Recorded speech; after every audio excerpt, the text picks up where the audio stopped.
Hello, my friend. Come in, settle down, and let the world outside go quiet for a while. Tonight, before we slip into sleep, I want to take you somewhere small, somewhere cold, somewhere most history books forgot to visit. So pull that blanket up a little higher, get comfortable, and let's start softly. Picture this. It is the darkest hour of the night, long before the sun opens even one eye. Behind a quiet London door, a girl of only 16 is already awake alone in the freezing dark. Ask yourself what could possibly pull a person out of a warm bed hours before anyone else even stirs. She is not sick. She is not scared anymore, not really. She is simply expected. Somewhere near her, an entire family sleeps soundly under warm blankets, with absolutely no idea what is already stirring downstairs. And thousands of girls just like her did this every single morning for almost 100 years in homes across an entire country, and yet history barely remembers a single one of their names. Before we step inside that cold little house together, let me ask one small thing of you, quick as striking a match. If stories like this one warm something in you, even just a little tap that subscribe button and let the like button glow for a second on your way past it. It truly helps this little corner of the internet stay lit for more nights, just like tonight, and it costs you almost nothing at all. Drop a comment too and tell me where you're joining me from this evening and what time it happens to be right where you're sitting. I look through every single one slowly and honestly. It feels a little like sitting by the same fire together, even from miles and miles apart. Now go ahead, dim the lights around you. If you can, maybe let a soft fan hum somewhere nearby. Pull that blanket in a little closer and get as comfortable as your body will allow. Because once that girl opens her eyes in the dark, we're opening ours right along with her.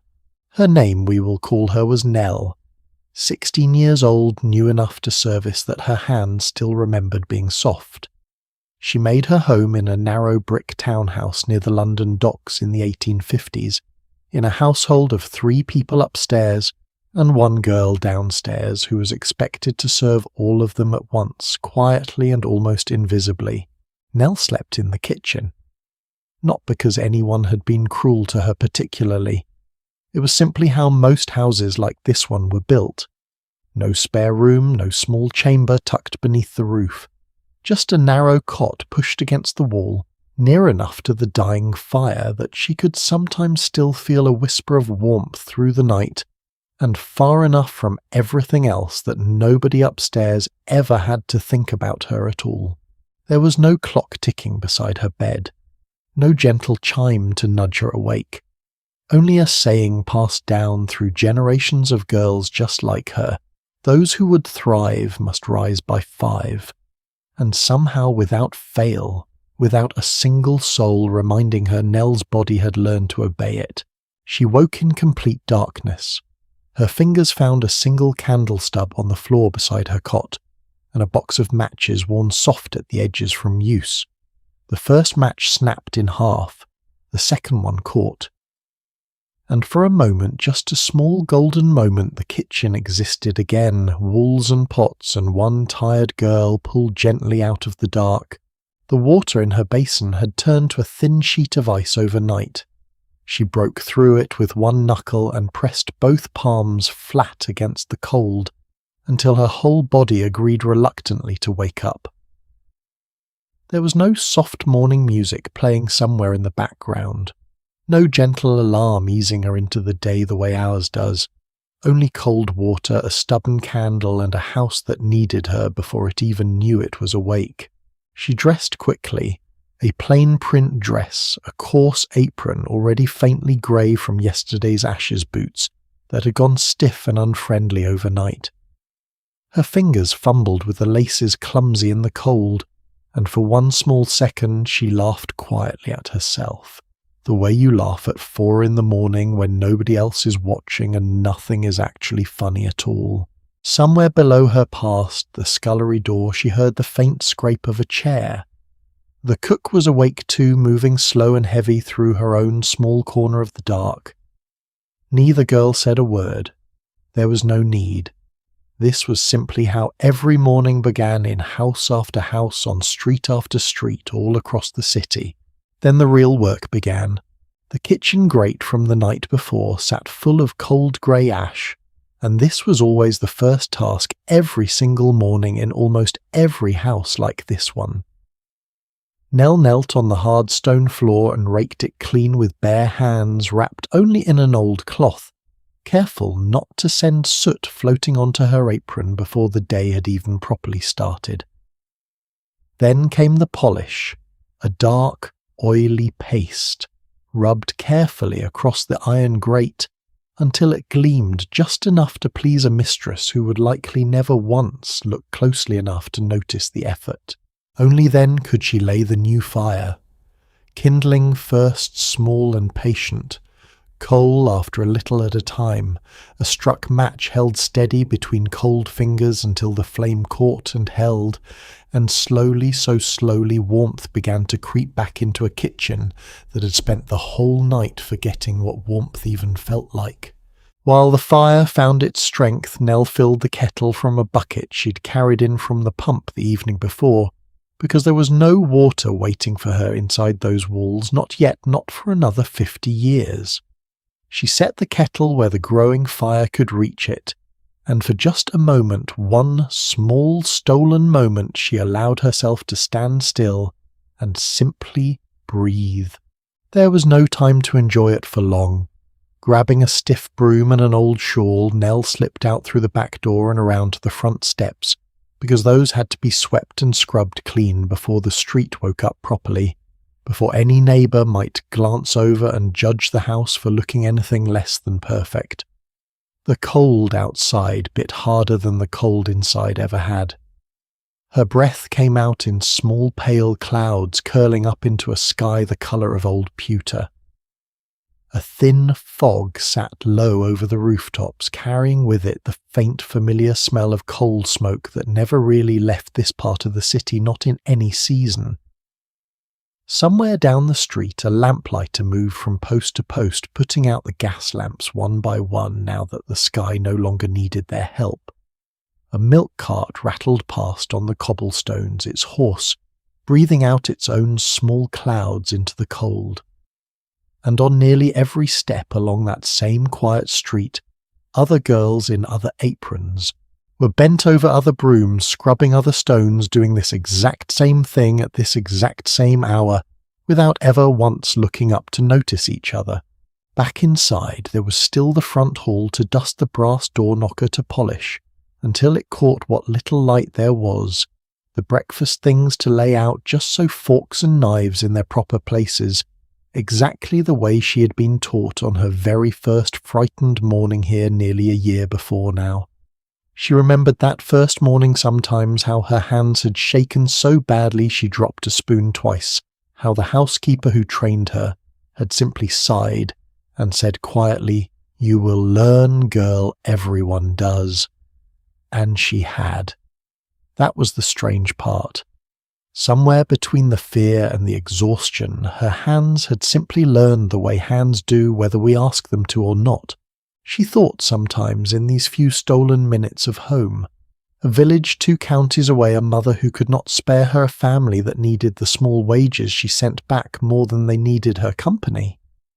It was not sadness exactly sitting there in her chest, more like a small stone she carried without complaint, because nearly every girl she knew carried the very same one tucked quietly beneath her apron, where nobody else could see it.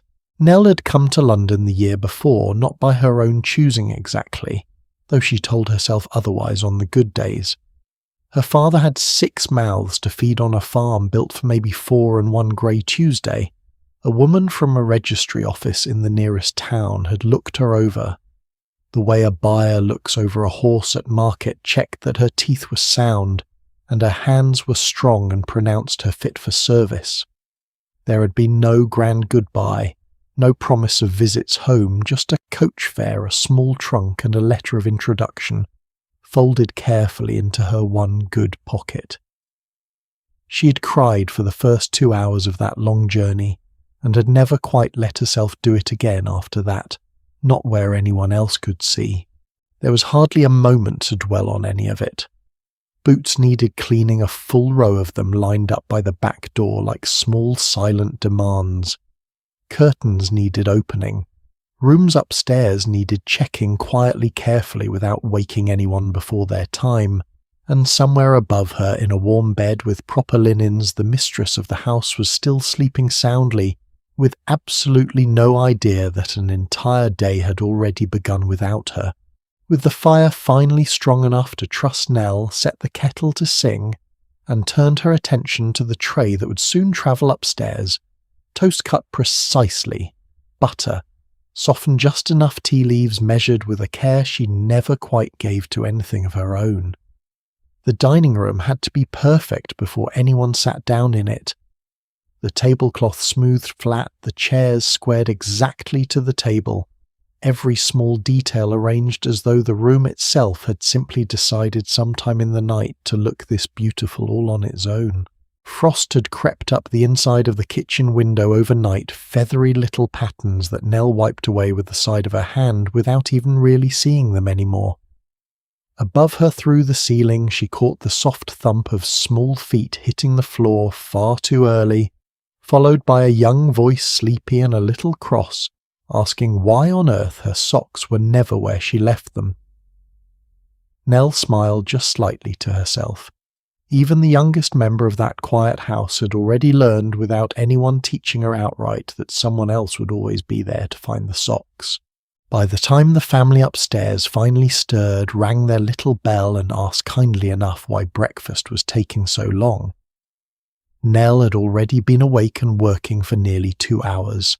2 hours that would never appear in any letter, any diary entry, any polite conversation at that breakfast table. 2 hours that multiplied across an entire country, across an entire century, quietly built the comfortable world that history remembers so fondly, while forgetting almost completely who actually built it one cold morning at a time. She was not the only one, far from it. At that very same hour, across nearly every city in Britain and well beyond it, thousands of girls exactly like Nell were doing exactly this. Different houses, different streets, different small hands cracked from cold water, different names that almost nobody thought to write down, and yet somehow the very same darkness, the very same quiet discipline, the very same unspoken agreement that comfort belonged to some people and effort belonged to others. If you had walked down that London street at 5 a.m, you would have seen nothing remarkable at all. Just ordinary brick houses, ordinary chimneys beginning to smoke, ordinary front steps freshly scrubbed and gleaming faintly in the grey light. You would never have guessed, glancing up at those quiet, respectable windows, just how much invisible effort it took to make an entire household look like it had done nothing at all. That, it turns out, was rather the whole point. So who exactly were all these girls? Where did they come from? And why did an entire society quietly decide that their comfort mattered so much less than everyone else's? Let's slip a little deeper into their world together right now before the story lets you rest. The truth is, Nell's story did not really begin with her at all. It began roughly 2 generations earlier with smoke iron and an entirely new kind of money that nobody quite knew what to do with yet. For most of history before this, wealth in Britain had a family tree attached to it. You inherited land, or you inherited a title, or if you were fortunate, you inherited both. But somewhere around the turn of the century, tall brick chimneys started rising along the rivers of the North, ships started crowding the docks of London and Liverpool, until you could barely see the water beneath them, and a strange new kind of person started appearing in polite society, men who had never farmed a single acre in their lives, yet somehow had more money than half the old landed families put together. These were the merchants, the mill owners, the bankers, the shopkeepers who did well enough to stop calling themselves shopkeepers, and every single one of them faced the exact same quiet, nagging problem. Money on its own does not make anyone respectable. Anyone can have money.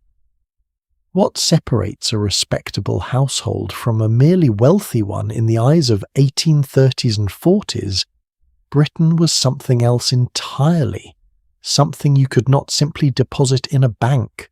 It was servants. Think about that for a moment, because it is a strange kind of logic when you really sit with it. Somewhere in this era, a household without at least one servant started to feel almost suspicious, no matter how spotless the family kept it themselves. Not because the work actually required extra hands, though. Often it did, but because doing your own scrubbing, your own laundry, your own firelighting began to whisper something uncomfortable about your place in the world. And so, families who could barely spare the wages found a way to spare them anyway, because a servant said something about you that money alone never quite could. Does that sound familiar at all? Before you answer, think about your own life for one honest second. Have you ever bought something you did not strictly need, not because it made your life easier, but because of what it quietly said about you to everyone else? That instinct is not new. It is not modern. It is not even particularly rare. Victorian Britain simply built an entire social order around it, and the person who paid the actual price for that instinct was rarely the family enjoying the appearance of comfort. It was the girl doing the work behind it. The appetite for appearing respectable grew so large that an entire industry sprang up simply to feed it. In 1861, a young woman named Isabella Beeton published a household guide so thick it could double as a doorstop, and it became something like a Bible for the anxious new middle-class wife. Buried inside its 1,000+ pages alongside recipes and cleaning tips sat something almost comical if you stopped to picture it, an actual chart laying out exactly how many servants a household ought to keep based on nothing more than the husband's yearly income. Respectability reduced to a table you could look up the way you might check a shoe size. A modest income one general servant, a little higher perhaps a cook as well. Higher still, and the chart kept obligingly climbing right alongside your bank balance. Here is a detail that tells you almost everything about how this particular game of appearances actually worked. It was not maids like Nell who ended up taxed as a luxury. It was footmen. Starting in 1777, the government placed a direct tax on male household servants, treating a well-dressed man standing at someone's front door the exact same way it treated a fine carriage or a powdered wig as a visible, unmistakable sign of wealth worth charging for. A household with a proper footman was making a statement loud enough for the tax office itself to take notice of. A household with one tired maid-of-all-work quietly scrubbing the front step before anyone else woke up was not considered a luxury at all. She was simply necessary, practically invisible even to the people writing the tax law.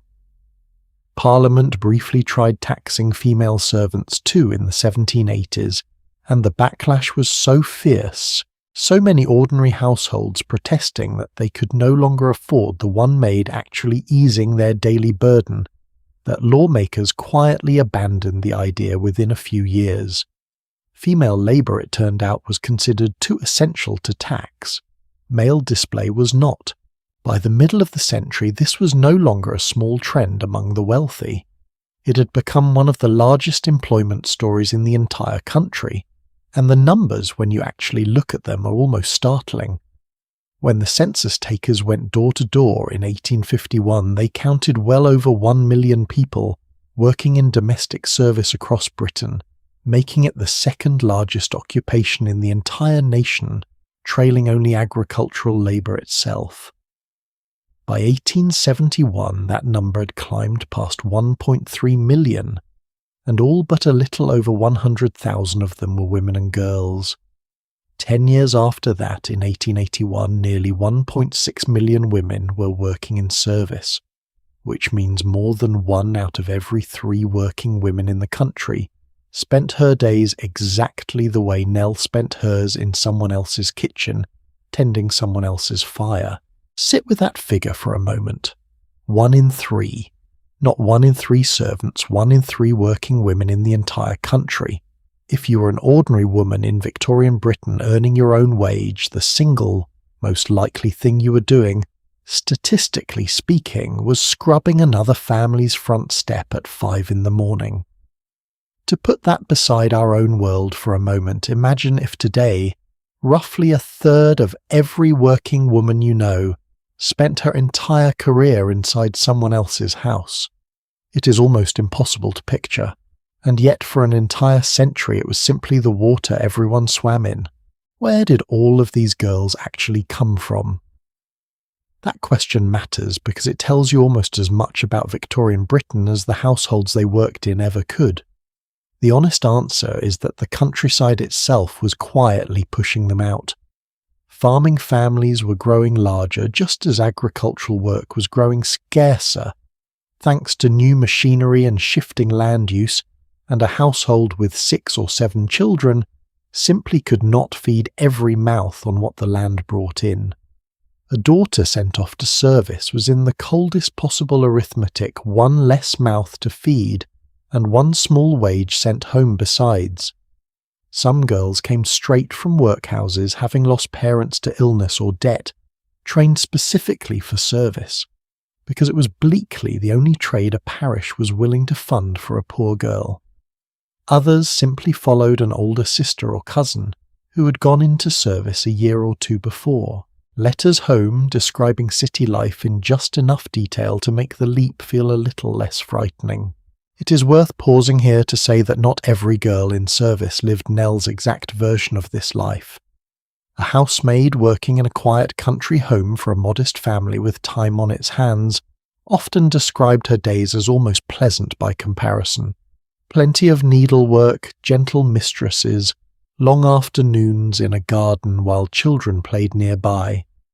It was London, and the crowded, status-hungry households packed into cities that tended to demand the most punishing pace, because in the city, unlike the countryside, there was always a neighbour near enough to notice and judge if your front step was not perfectly clean by 8 in the morning.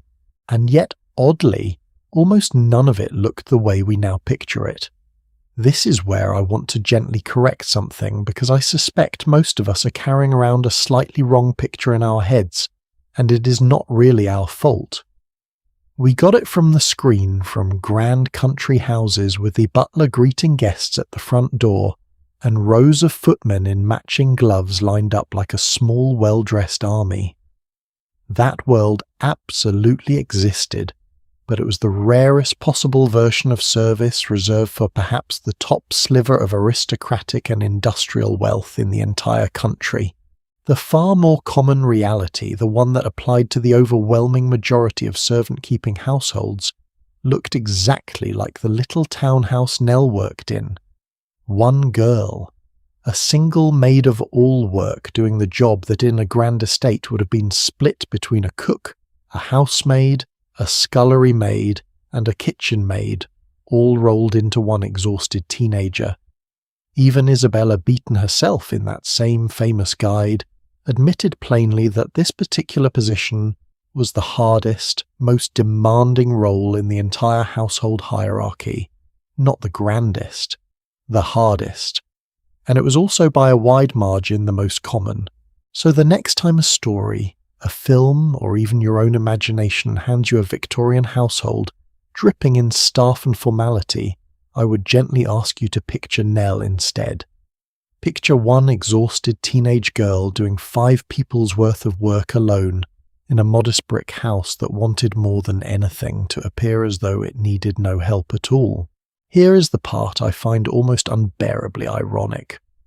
Even as households like Nell's leaned so heavily on their 1 overworked girl, the mistresses of Britain spent an astonishing amount of ink complaining about her.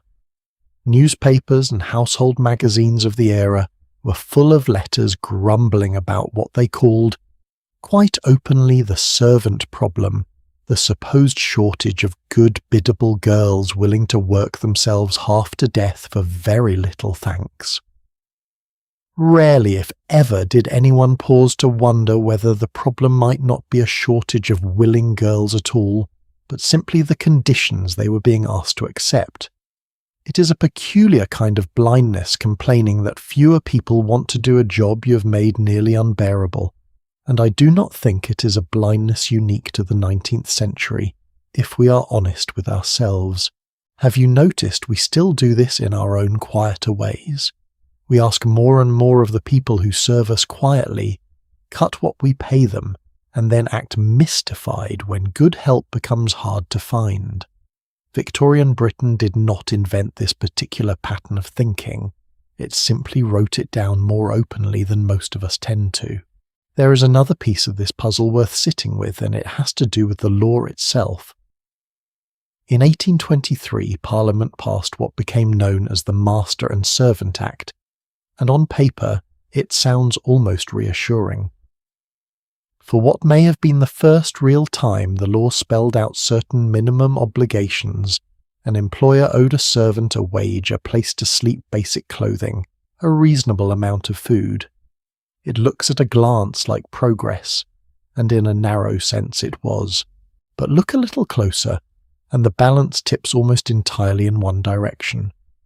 Under this same body of law, a servant who simply walked away from an unbearable situation without proper notice could be hauled before a magistrate and treated quite literally as a criminal. An employer who mistreated a servant, on the other hand, faced nothing nearly so severe. Just imagine that for a second quitting a job that was making you sick could land you in front of a judge, while the person who made you sick risked at most a small fine. The law protected the household's right to labour far more fiercely than it protected the person providing it. I am not telling you this to make you angry, though you're certainly allowed to feel whatever you feel about it. I am telling you because it explains something important, why so many girls like Nell simply endured circumstances we would now consider unacceptable. It was not only exhaustion keeping them in place, it was quite literally the law, and it reached into the smallest corners of a girl's personal life too. Most households forbade what was delicately called having followers, meaning any young man who might come calling on a maid romantically at the back door. A girl caught with a follower could lose her position on the spot, no second chance offered, no matter how many years of loyal service came before it. Meanwhile, the same households thought nothing of expecting her to be available, cheerful and silent 16 or more hours a day every day, with perhaps one afternoon off a month if she was fortunate. Her labour belonged entirely to the house. Her heart apparently was supposed to stay tidily out of the way, and still somehow life went on inside these houses in a way that was not purely bleak. Girls formed real friendships across kitchen tables with the cooks and housemaids working beside them. They swapped secrets and small kindnesses. They laughed at their employers behind carefully composed faces. They counted down the days to that one precious afternoon off the way we might count down to a long-awaited holiday. Service was hard and service was unfair in ways that should trouble us even now. But the girls living through it were never simply victims sitting quietly inside a sad historical footnote. They were sharp, funny, resourceful young women doing what needed to be done and finding small pockets of themselves wherever they possibly could. Nell's household, that narrow brick house with its one exhausted maid-of-all-work, was not the exception to Victorian domestic life.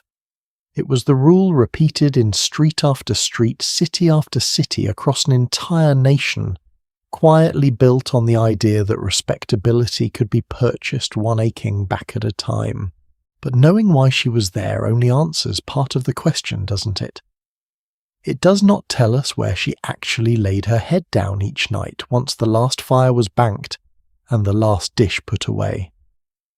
Because for all the talk of income charts, census numbers and laws written in parliamentary rooms she would never once see, Nell's actual world was far smaller than any of that. It was one narrow house, one worn-back staircase, and one small space at the very end of a long day that was supposed to belong entirely to her. So let's follow her there now, down into the true heart of that quiet house, to the one place she was allowed to call her own, if only loosely. And I promise you, once you see it properly, you will understand her and girls like her just a little differently. If you have ever pictured a grand old English house in your mind, the sort with ivy climbing the walls and a butler drifting somewhere in the background, chances are your imagination gave every servant inside it a cosy little room of her own, tucked up snugly under the eaves like something out of a storybook. It is a lovely picture. It is also, for the overwhelming majority of servant girls, almost entirely wrong. Let's start with the version of this story that did involve an actual bedroom, because even that version is stranger and colder than most people assume. In the larger households, the ones wealthy enough to employ several maids at once, female servants really were tucked away at the very top of the house, in low-sloped rooms built directly under the roof tiles. These rooms existed for one reason: only nobody upstairs wanted to look at them, and nobody downstairs was meant to hear them either. Architects of the period spoke about this quite openly, treating the invisible movement of servants as a genuine design problem to be solved the same way you might solve a plumbing issue or a drafty window. You do not have to take my word for any of this either. Walk through certain preserved country houses today.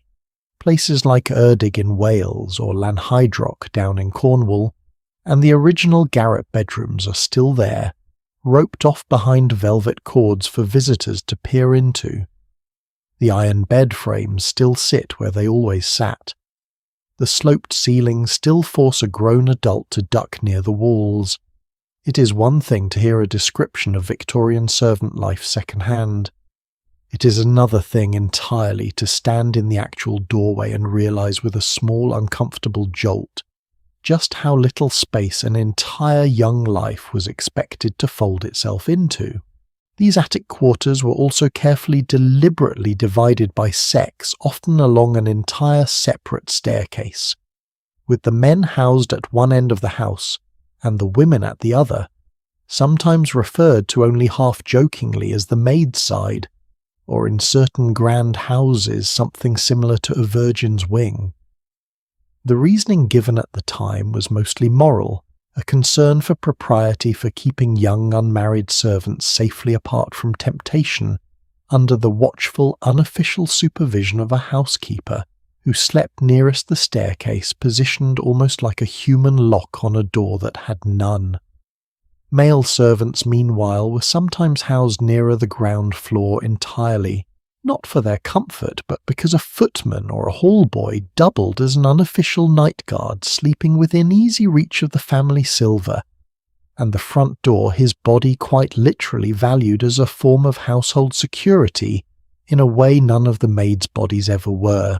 And that staircase itself deserves a moment of your attention, because it was rarely built with any real thought for the person using it. Architectural historians who study these houses today have a slightly grim nickname for it, borrowed from a documentary that examined the subject in detail, The Hidden Killer. A proper staircase by the standards architects themselves were recommending at the time needed a step depth of roughly 4 feet to be considered truly safe. The typical servant's staircase, tucked into whatever leftover sliver of space the main house did not need, often measured barely half of that uneven steep, frequently without a handrail at all, because a handrail took up room that could otherwise be used for something the family actually saw. Now picture climbing that same staircase several dozen times a day, in long skirts, often carrying a full coal scuttle, or a tray of hot water in the dark before dawn, half asleep. It is not difficult to understand why household inquest records from this era include a steady, quiet stream of servants who simply fell and did not get back up. So up they went as high as the house would allow into spaces so cramped that a grown woman could sometimes only stand fully upright in the very centre of the room. In winter, that thin roof above her head did almost nothing to hold in warmth, and the cold settled into the walls like an unwelcome house guest that refused to leave. In summer, that same roof soaked up the sun all day long and turned the little room into something much like an oven by nightfall. There was rarely a fireplace up there because heating a servant's bedroom was considered quite plainly an unnecessary expense. Whatever warmth she needed, she was expected to bring with her in the form of extra blankets, or simply her own tired body curled tightly beneath a thin one. 2 girls sometimes more shared these rooms and often shared the actual bed as well. 1 mattress, 2 exhausted bodies, an arrangement that sounds impossibly intimate to modern ears and simply practical to Victorian ones. The furniture, what little existed, was chosen with the precision that quietly mirrored the household hierarchy itself. A senior servant might rate an actual washstand and a small mirror. A junior housemaid fresh from the countryside might find nothing waiting for her but an iron bed frame, a single chair, and perhaps a scrap of carpet if she was lucky. Everything else supplied grudgingly as though comfort itself needed to be earned in careful increments. Here is the detail that always catches me every time I come across it again.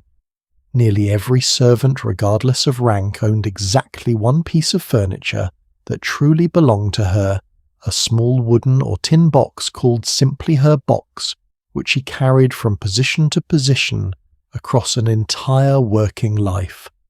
Everything she owned in the world that was not provided by an employer lived inside that single container. A letter or 2 from home, perhaps a ribbon, a spare pair of stockings, a coin saved in secret. When a girl left one household for another, her whole existence travelled with her in something barely larger than a modern suitcase. I find that detail almost unbearably moving. Honestly, the idea that an entire identity could be carried up a servant's staircase in one hand. Think about how differently we measure a home today. We fill houses and closets and storage units with decades of accumulated belongings, so much of it that entire industries exist purely to help us organise what we already own too much of. A Victorian servant girl needed none of that industry. Her whole material life fit inside a box small enough to sit on, and somehow she still found room in it for a ribbon that meant nothing to anyone but her, and even that small private box was not entirely safe from prying eyes. Employers of this era considered it perfectly reasonable to inspect a servant's room whenever they pleased, checking for cleanliness, checking for theft, checking sometimes simply because they could. Doors rarely locked from the inside. Privacy in the modern sense we take almost for granted today barely existed as a concept for a girl in service. Her body belonged to her labour for 16 hours a day, and even her small remaining hours of rest were not entirely fully hers either. Now hold that picture in your mind for a moment because I want to place it beside a very different one. And here is a small, sobering thought worth sitting with before we move there. Even in a crowded attic full of maids, if a girl slipped on that treacherous staircase in the dark, there was usually someone near enough to hear her fall. Nell, working entirely alone in her narrow townhouse, did not have that safety net. If something happened to her on her own back stairs at 5 a.m, there was no one else below stairs to hear it at all. Nell, remember, did not work inside one of these grand households, with a dedicated attic full of maids' bedrooms. Nell lived in a modest brick townhouse, with exactly 1 servant herself, and modest houses like hers rarely had room to spare for anything as generous as a dedicated bedroom at all. So where did a lone maid of all work actually sleep? Very often right there in the kitchen on a narrow cot pushed against the wall near the last embers of the very fire she would rise before dawn to relight. Some slept in a converted scullery corner. Some slept on a fold-out arrangement in the basement passage wherever a spare few feet of floor could be found that was not otherwise needed for cooking, cleaning, or storage. It was not cruelty exactly that put her there, though it certainly was not kindness either. It was simple arithmetic. A house too small to spare a bedroom for its one servant was almost by definition a house too small to spare very much of anything for her at all. There is something worth sitting with in that difference. In the grand houses, servants at least had each other crowded together under the same low roof, sharing gossip, sharing warmth, sharing the particular relief of finally being unseen for a few short hours. Nell had none of that companionship. Her nights were spent entirely alone in the one room of the house that never really stopped being a workplace surrounded by the same pots, the same hearth, the same walls she would spend all day scrubbing. She did not sleep apart from her labour. She slept inside it.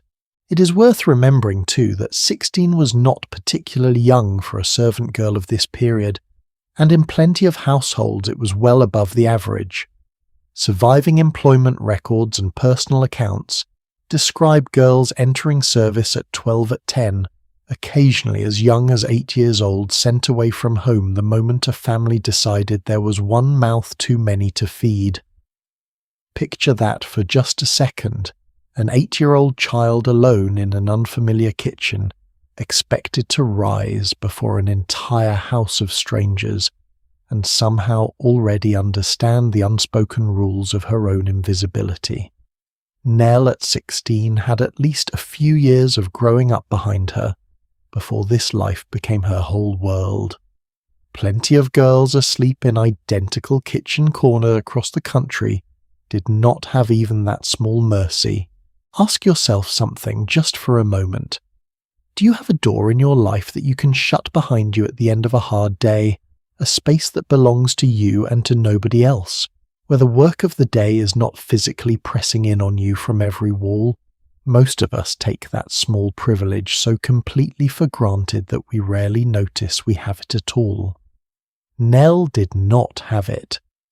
Neither did most of the girls sharing those cramped attic rooms across the country doors that would not lock furniture that belonged to someone else, and a box small enough to carry in one hand holding the entire private portion of an entire life.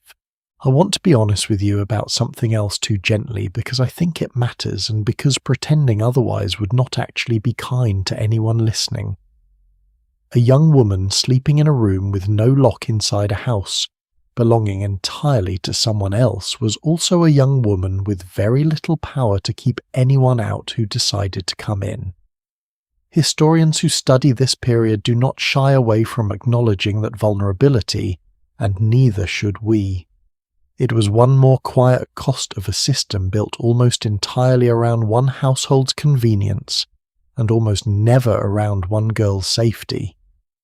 I will not dwell on it further than that tonight, because this is not the place for it, but I did not want to gloss over something real simply because it makes for a gentler story. And yet somehow inside even these narrow, unlocked, borrowed spaces, girls still found small, stubborn ways to make something feel like their own. A pressed flower tucked inside that wooden box, a scrap of ribbon saved from a mistress's discarded dress and quietly kept. A particular way of folding a blanket each morning that nobody had taught her, simply because it was hers, the one decision in an entire day that belonged to no one but herself.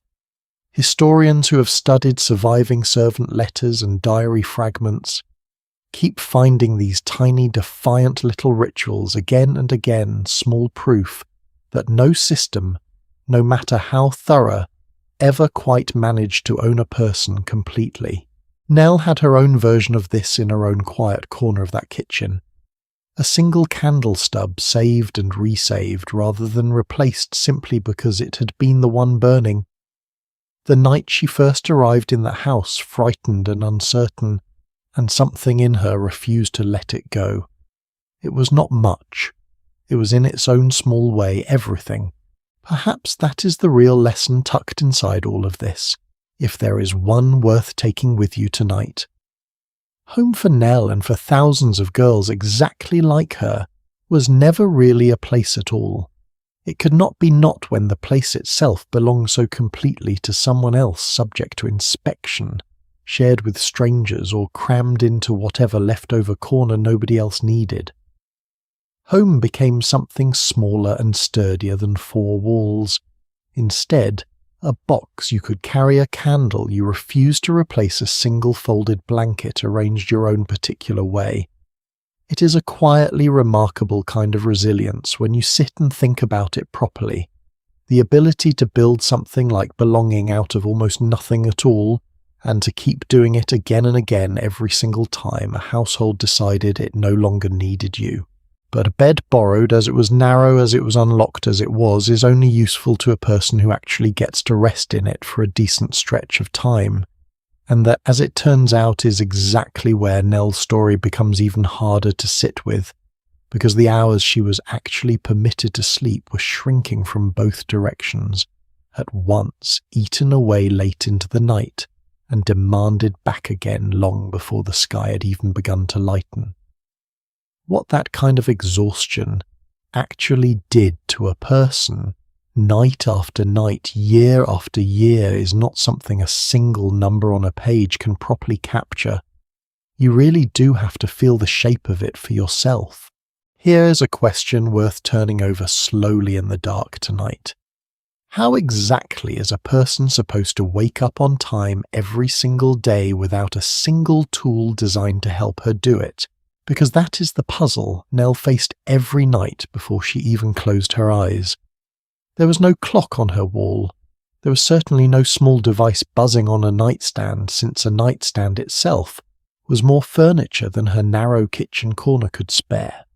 And unlike an enormous share of working people scattered across industrial Britain in this same decade, there was nobody outside her window either tapping gently on the glass to drag her up out of sleep.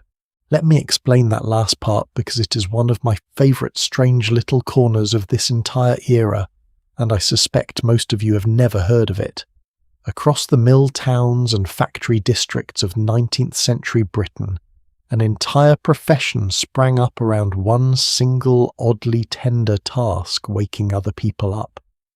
These men and women were called knocker-ups, and their whole livelihood depended on walking the same dark streets every morning, long stick or pole in hand, tapping on the bedroom windows of paying customers until a sleepy face appeared to confirm they were awake. Some carried dried peas instead, and simply fired them at the glass with a small blowpipe until the rattling noise did the job. One woman working the streets of London's East End became well known across her entire district for exactly this, armed with nothing more than a pea shooter and an uncanny sense of timing, waking her regular customers at precisely the hour they had paid her to. You might assume this was strictly a man's trade, given how much of Victorian working life sorted itself neatly along those lines, but it was not by a long way. Plenty of knocker-ups were women, some of them running the route for decades at a time, walking the same streets in the same freezing dark year after year, long after the men who hired them had gone back to sleep for another hour. One woman in the county of Dorset apparently kept brewery workers on schedule for the better part of her working life. Another walked her village with her dog trotting quietly beside her, tapping window after window, before opening her own small shop for the day. There is something wonderful and slightly funny about picturing an entire town's punctuality resting on the shoulders of one determined woman and her dog. There is a small, delightful irony buried in this profession too, one I think about more than I probably should. Many knocker-ups work through the entire night, catching their own sleep during daylight hours instead, which meant the very people responsible for waking an entire town never actually needed anyone to wake them. In certain mining villages, families would chalk their required wake-up time directly onto a slate board fixed outside their front door, so the knocker-up could simply glance at each house in passing and know exactly whose window needed tapping and when. It was in its own rough way an entire informal alarm system built by working people for working people out of nothing but Styx chalk and a shared understanding that nobody else was coming to save them from oversleeping. Why did this profession exist at all when clocks were hardly a new invention? Because a reliable clock, the kind that could actually wake you, rather than merely tell you the hour, once you were already conscious, remained expensive and often unreliable, well into the second half of the century. For factory workers earning barely enough to keep a family fed, spending money on a mechanical alarm made very little sense when a knocker-up charged only a few pence a week, for exactly the same result with a real apologetic human being attached to it if the timing ever went wrong. A pocket watch, the kind that told a gentleman the hour at a glance, was its own quiet little status symbol in this era, gold-cased for the wealthy silver, or plated for the merely comfortable and simply absent, altogether from the pocket of anyone earning a servant's wage. Owning the ability to check the time whenever you pleased was in its own small way another form of the exact same status game we already talked about, another quiet signal of who got to control their own hours and who did not. Nell would have told time the way most working people of her station did, by sound and by habit, church bells marking the passing hours across a city that had not yet decided everyone deserved to carry their own clock in a pocket. And here is where the story bends back toward Nell in a way I find quite striking. Wealthy households did not need knocker-ups at all, because wealthy households had an entirely different solution, walking around inside their own walls. If the master or mistress of the house needed waking at a particular hour, there was quite simply a servant whose job included exactly that. Someone else's alarm clock had a pulse and name and absolutely no say in the matter. Think about the sheer strangeness of that arrangement for a moment. Somewhere in that same quiet townhouse, a little later in the morning, Nell would climb the stairs, knock softly and gently rouse the very family she served, carrying up hot water and drawn curtains and a carefully rehearsed cheerfulness she may not have actually felt. She was in every practical sense their knocker-up, their human alarm clock, performing precisely the service that industrial workers across the country were paying strangers a few pence a week to receive. The difference was that nobody paid Nell extra for it, and nobody in turn offered her the same courtesy in reverse. She woke an entire household every single morning. She alone had absolutely no one, so who woke Nell? Nobody. Not a knocker-up tapping at her window, because that little service cost money she did not have, and worked on a schedule built around factory shifts, not household chores. Not a fellow servant, because in her narrow brick townhouse she was the only one. Not even a clock on the wall ticking away with the small mechanical kindness of simply existing. She was in the truest and loneliest sense of the phrase entirely on her own. Recognizance expected to produce the exact same punctuality that entire industries were built to guarantee for everyone standing above her. Doesn't that strike you as almost unbelievably unfair once you actually sit with it? An entire economy grew up around the simple human need to be woken gently and reliably, and the one group of people working the longest, most exhausting hours of anyone in the household were quietly excluded from it completely. Ask yourself honestly how well you would function if the single most important skill in your working life was something no system on earth was designed to help you with. There is a bigger story hiding underneath all of this too, one about time itself, and how the entire relationship ordinary people had with it changed almost overnight. Before industry reshaped daily life so completely, most people organized their days around the rhythms nature simply handed them. Sunrise, sunset, the turning of the seasons, the crowing of a rooster on a farm that needed no winding or maintenance at all. Factories changed that arrangement permanently. A machine does not care whether the sun has risen. A factory whistle sounds at the same appointed hour regardless of season. regardless of how dark the sky still happens to be outside. Historians who study this particular shift describe it almost as a new kind of tyranny, a quiet, relentless discipline where, for the first time in human history, on this scale time itself became a kind of currency, tracked, measured, and increasingly owned by someone other than the person actually living through it. Nell's household was not a factory, obviously, but that same discipline had crept in through the back door, regardless, carried inward by every household guide, every etiquette manual, every mistress raised on the belief that a well-run home operated on a schedule every bit as strict as any mill floor. 5 in the morning meant 5 in the morning whether the sun agreed to show up yet or not.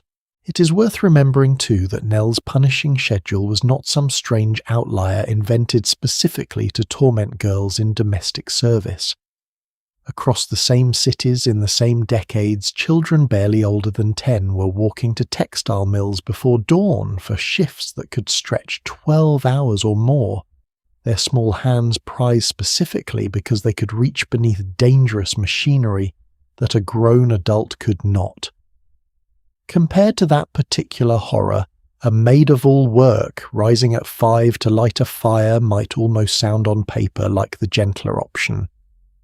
I want to be careful here because I do not think that comparison should ever be used to minimize what Nell endured. It should do the opposite.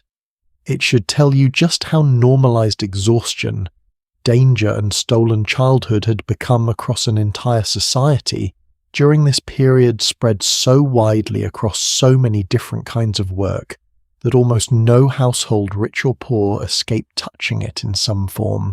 And that seasonal cruelty deserves a moment of its own because it is easy to overlook if you have never actually lived through a British winter with no electric light to soften it. In summer, 5 in the morning arrives already softened by early daylight birds beginning to stir the sky, already leaning toward grey-blue rather than true black. In winter, 5 in the morning is still the very heart of night pitch, dark, bitterly cold hours away from any natural light at all. The schedule never changed to acknowledge that difference.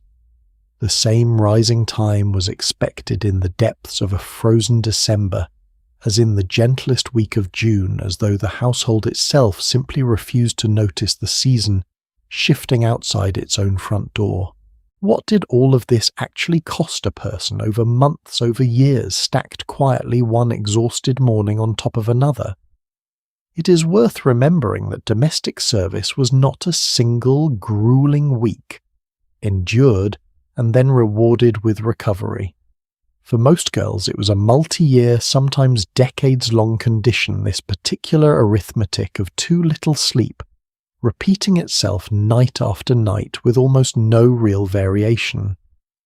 Doctors and social observers writing during this period commented more than once on the particular pale, hollow-eyed exhaustion, so common among servant girls and exhaustion that rarely had the chance to fully lift before the next 5 o'clock, arrived to demand everything all over again. The body, it turns out, does not simply adjust to permanent sleep debt the way popular imagination likes to suggest. It merely learns to function while quietly, steadily running on empty. I think about that phrase, sometimes running on empty, and how casually we use it now to describe a rough week at the office or a bad night with the newborn. For Nell and for girls exactly like her, it was not a rough week. It was the entire architecture of an ordinary life stretched across years that should have belonged at least partly to rest, to play, to simply being young. Have you ever gone even a handful of days on truly insufficient sleep, the kind that leaves your hands a little clumsy and your patience worn thin by mid-afternoon?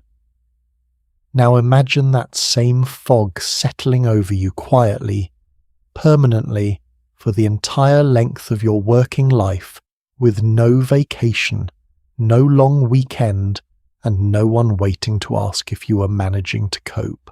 And still somehow Nell woke. not because any external system helped her do it, but because something inside her, some small, stubborn internal mechanism built out of pure necessity, had learned to do the job no knocker-up, no clock, and no kind household member ever did for her. I think that deserves to be named honestly for what it actually was, not simple obedience. Discipline of a kind most of us, with our phones buzzing gently at whatever hour we choose, will thankfully never have to build for ourselves. What makes this particular arrangement sting a little more, if you ask me, is how thoroughly Victorian society dressed up the whole exhausting business as a virtue rather than a hardship. Isabella Beeton, that same household authority we met earlier, opened her enormous guide by insisting that early rising was nothing less than the parent of health, framing it as a moral quality every good household depended on. Reading that now, knowing exactly whose body actually paid the price for all that supposed virtue lands rather differently than I suspect it was ever intended to. The exhaustion was real. The framing around it was not honest about who was doing the actual rising and who was simply benefiting from someone else's. There is, by the way, one small piece of trivia buried inside all of this that I cannot resist sharing with you.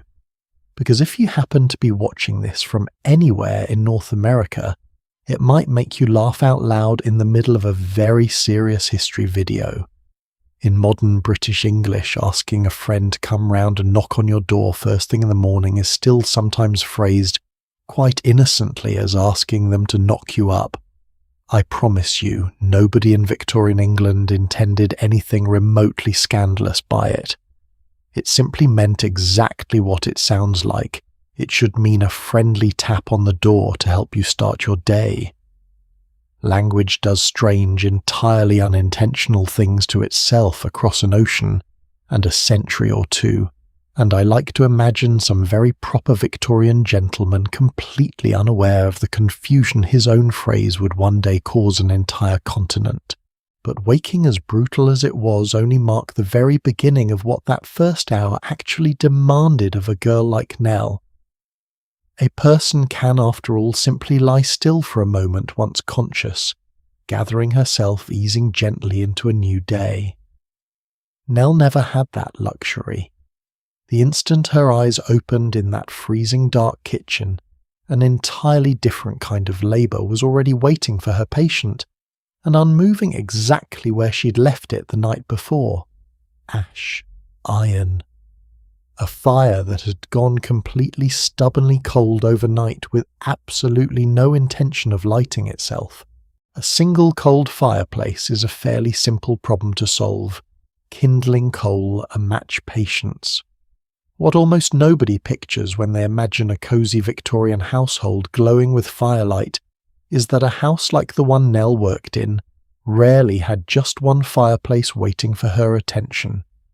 It usually had 6, 7, sometimes more, one tucked into nearly every room of any real importance, and every single one of them needed the exact same treatment every single morning before anyone upstairs so much as opened an eye. Sit with that number for a second. 7 fireplaces does not mean 7 quick, cheerful little tasks.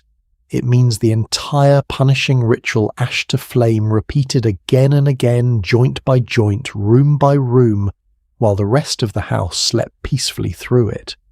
The parlour, the dining room, the study if the master of the house kept one, every bedroom that mattered enough to warrant heat before its occupant rose. Nell moved through that list alone, carrying coal, carrying kindling, carrying the same aching crouch from hearth to hearth, long before breakfast had even entered anyone's mind but her own. It helps, I think, to actually picture the geography of that morning rather than simply hearing the number. Down to the kitchen first, where her own fire had to catch before anything else could happen.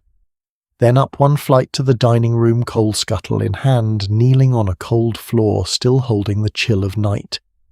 Back down for more fuel. Up again to the parlour. Perhaps a third trip for the study if the household kept one, or a fourth for whichever bedroom needed warming ahead of its owner stirring. Every single one of those trips meant climbing that same narrow, uneven staircase we already talked about, armsful visibility poor in the dark. The house itself quite literally made her walk its entire skeleton before it had even properly woken up. Let's slow down and actually look at what that single ritual involved, because I think the word fire lighting undersells it rather badly. First came the ash from the night before, raked out completely sifted for any usable cinders worth saving, and carried away in a pail that would need emptying somewhere else entirely, adding yet another small journey to an already impossibly long list. Then came the part of the job most people have never heard properly described blackleading. The iron grate itself, the metal frame holding the fire in place, blackened and dulled overnight from heat, and use needed to be restored to a certain gleaming presentable darkness before any member of the family would consider the room fit to sit in. For this servants used what was known quite plainly as black lead, a graphite-based paste that had to be spread evenly across the cold iron, with a brush left to dry for a moment, and then polished by hand with considerable effort, until it produced a dull, silvery shine that Victorian households considered an absolute mark of a properly kept home. That name, by the way, is a small historical accident worth pausing on. The substance was never actually the metal at all. Early mineralogists centuries earlier mistook graphite for a variety of true lead, or simply because both left a similar dark waxy mark when rubbed against a hard surface, and the mistaken name stuck around long after chemists worked out the truth. It is the exact same confusion that still leaves us calling a graphite pencil a lead pencil today, a little linguistic fossil nobody bothers correcting anymore. Nell would have had no reason to know any of that. She only knew that the tin in her hand turned iron black, and her own hands blacker still. One well-known brand of this exact product, called Zebra Great Polish, launched in the final years of the century and became a household name almost overnight, its cheerful branding sitting in stark contrast to the actual dirty physical labour required to use it. And dirty is truly the correct word here, not an exaggeration for effect. The typical method involved spreading old newspaper across the floor first, simply to contain the mess, because black lead paste transferred itself onto absolutely everything it touched: hands, aprons, faces, the underside of fingernails that no amount of scrubbing seemed to fully reach. A servant finishing this single task on a single fireplace would already carry the visible evidence of it on her skin, and then she would move directly to the next room and do the entire thing again and again, until every single grate in the house gleamed with the exact same borrowed shine.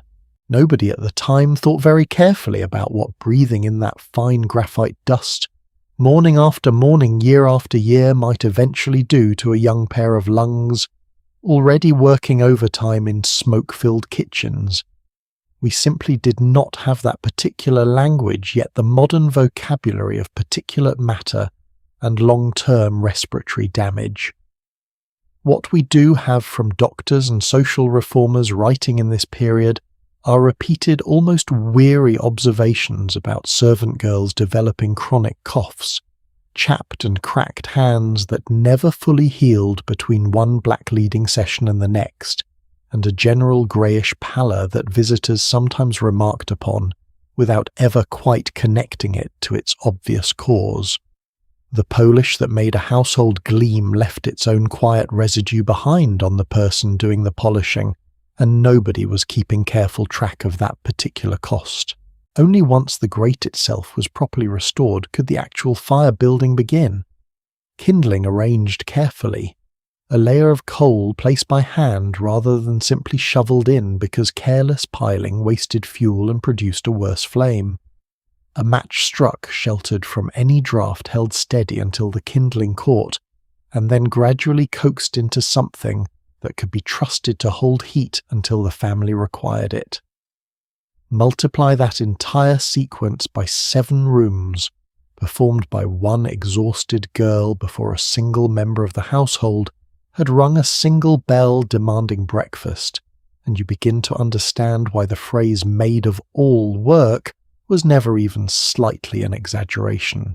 Here is something that actually surprised me the first time I came across it, and I suspect it might surprise you too. Victorian households, for all their careful obsession with cleanliness and appearances, held on to a rather stubborn misconception about the open coal fire itself. Many believed quite sincerely that an open hearth provided healthier, better ventilated air than any closed stove or modern heating system could offer, precisely because the fire pulled fresh air through the room as it burned.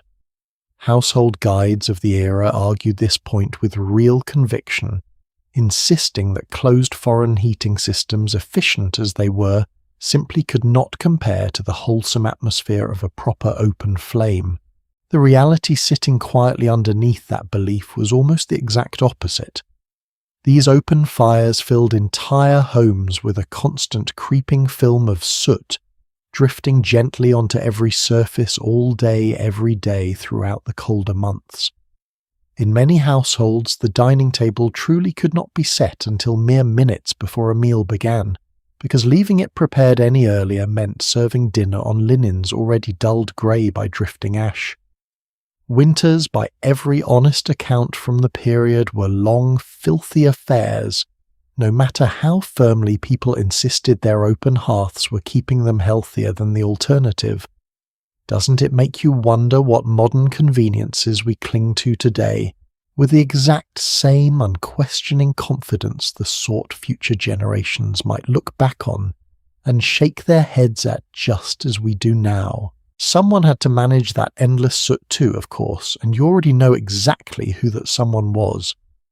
Every surface Nell had just spent an hour polishing to a presentable shine would begin quietly collecting fresh soot again within hours, meaning today's labour bought her at best a single day's worth of appearances before the entire cycle demanded starting over again the very next morning. The season made all of this considerably worse in a way that rarely gets mentioned alongside the darkness we already discussed. Through the milder months, a household might let several of its lesser used fireplaces sit cold and unattended for weeks, at a stretch cutting Nell's morning workload down to something almost bearable. Winter erased that small mercy completely. Every fireplace that had sat quiet and forgotten through summer suddenly needed daily attention again. The study reopened, the good bedroom reheated, the whole neglected list of rooms returning to her workload all at once, exactly as the days grew shorter and the temperatures dropped low enough to make each individual task that much more miserable to perform. The very season that made a warm fire most precious to the family upstairs was the same season that made building 7 of them alone in the dark at its absolute worst for the girl doing the actual building. There is a wonderful little document I came across, once a household guide from the period offering earnest advice on economizing coal, and buried inside its practical instructions is a small, almost accidental window into how servants themselves actually thought about their work. The guide recommends laying a fire from the top down rather than the bottom up, claiming it burns more efficiently and saves real money over time. But then, almost as an aside, the author admits that many servants flatly refuse to build a fire this way, certain it simply would not catch properly, no matter what any guidebook insisted. I love that small detail, honestly. It is one of the only moments where you can hear something like a servant's own stubborn practical voice pushing back gently against her employer's printed wisdom, even from a century and a half away. It tells you something quietly important too, something easy to miss if you only think of these girls as passive figures following orders without question. Nell and thousands of girls exactly like her actually knew things. She knew from raw repetition, if nothing else, exactly how a fire in her particular grate liked to catch, exactly how much kindling a stubborn chimney demanded, exactly which shortcuts actually saved time, and which ones only looked clever on paper. That knowledge never made it into any guidebook with her name attached. It lived entirely in her hands, passed along only through the girls who trained under her, or the ones who trained her, an entire private curriculum of practical expertise that history simply never bothered to write down. Coal itself was not free either, and the household's appetite for it mattered enormously to a family's weekly budget. A common labourer in the later decades of the century might earn roughly £1 a week, and out of that modest sum a week's supply of household coal alone could eat up nearly 1/10 of the entire amount. Think about that proportion for a moment. Imagine spending a full 10% of your weekly income purely on the fuel required to keep a handful of rooms warm and presentable, and then consider that the actual physical labour of turning that fuel into usable heat, morning after morning, cost the household nothing at all, beyond a servant's modest wage, because that labour belonged to Nell, and Nell's exhaustion was never itemised on anybody's household ledger. How would your own monthly budget look? I wonder if heating your home required not just a bill paid once a month without much thought, but an entire extra employee living under your roof, whose whole working life revolved around making sure every room stayed warm enough for you never to notice the cold at all. We tend to think of servants purely as a mark of luxury, and in one sense they certainly were. But fires like these were not simply decorative comfort either. Without someone doing exactly what Nell did every single morning, a house this size would have been truly physically uncomfortable to reside in, which meant her labour was not really optional at all, no matter how easily her employers might have overlooked that inconvenient fact. I want you to picture something for a moment, something almost cinematic in how ordinary and how exhausting it actually was.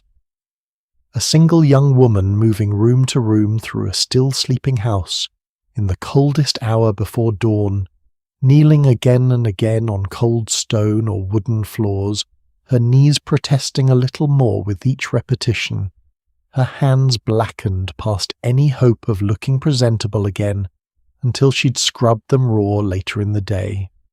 No dramatic danger, no single dramatic moment worth remembering on its own. Just the same physical motion over and over 7 separate times before the house even properly began its day. There is no music swelling behind a moment like that, no single dramatic turn worth pausing the story to highlight. And yet, if you actually watched it happen, in real-time candle in one hand and coal scuttle in the other, I think you would find it strangely mesmerising all the same, the sheer stubborn rhythm of it. Room after room after room, one small figure keeping an entire household's comfort, quietly running on nothing but her own 2 hands. We flip a switch now, most of us, and warmth simply arrives instantly, without effort, without soot, without a single blackened knuckle to show for it. It is worth pausing every now and then to notice just how recently that particular convenience actually arrived in human history and whose labour it quietly replaced. The next time your own heating clicks on somewhere behind a wall, invisible and automatic, you might spare half a thought for the 7 rooms, the 7 fires, and the one girl who made warmth like that possible one aching knee at a time. But even once every fire in that house finally caught and held, Nell's morning was still far from finished. Fire on its own does surprisingly little for a household. It cannot boil a kettle by itself, cannot fill a single basin, cannot warm a single cup of tea for the family still sleeping soundly 2 floors above her. For any of that fire needed a partner one heavier, colder and considerably harder to carry than coal ever was. And unlike coal, which at least arrived already delivered to the house, This next requirement had to be fetched, pumped, hauled, and lifted entirely by hand, up the exact same unforgiving stairs again and again before Nell's morning could move even one step nearer to being finished. Water sounds so simple when you say it out loud. Turn a handle, and it arrives. For Nell and for nearly every servant working in nearly every ordinary home across the country, that single word actually meant a journey repeated more times before breakfast than most of us manage in an entire week. Her house had no pipe running into it at all, not yet. Not one single tap anywhere inside those walls. Whatever water the household needed for cooking, for washing, for the endless kettle that fed both tea and cleaning alike had to be carried in by hand from a public pump somewhere down the street, the kind you can still occasionally spot today, quietly rusting on some forgotten corner of an old city mistaken by passers-by for nothing more than decorative iron street furniture. In Nell's day, that same iron handle represented the entire water supply for dozens of households at once, and every single one of those households needed someone willing to stand outside in the cold, working the pump handle up and down, filling bucket after bucket before carrying each one home. That pump handle, worn smooth by thousands of hands before hers, was never really hers alone to use whenever she pleased either. Other servants from other houses along the same street needed exactly the same water at exactly the same early hour, which meant Nell's morning sometimes included a short, silent queue of other tired girls' breath fogging in the cold, each one waiting her turn at the exact same iron handle before the working day could properly begin for any of them. There is something almost companionable in that image if you let yourself sit with it. A small, unspoken community of servants gathered briefly around the one shared resource none of their separate households could do without.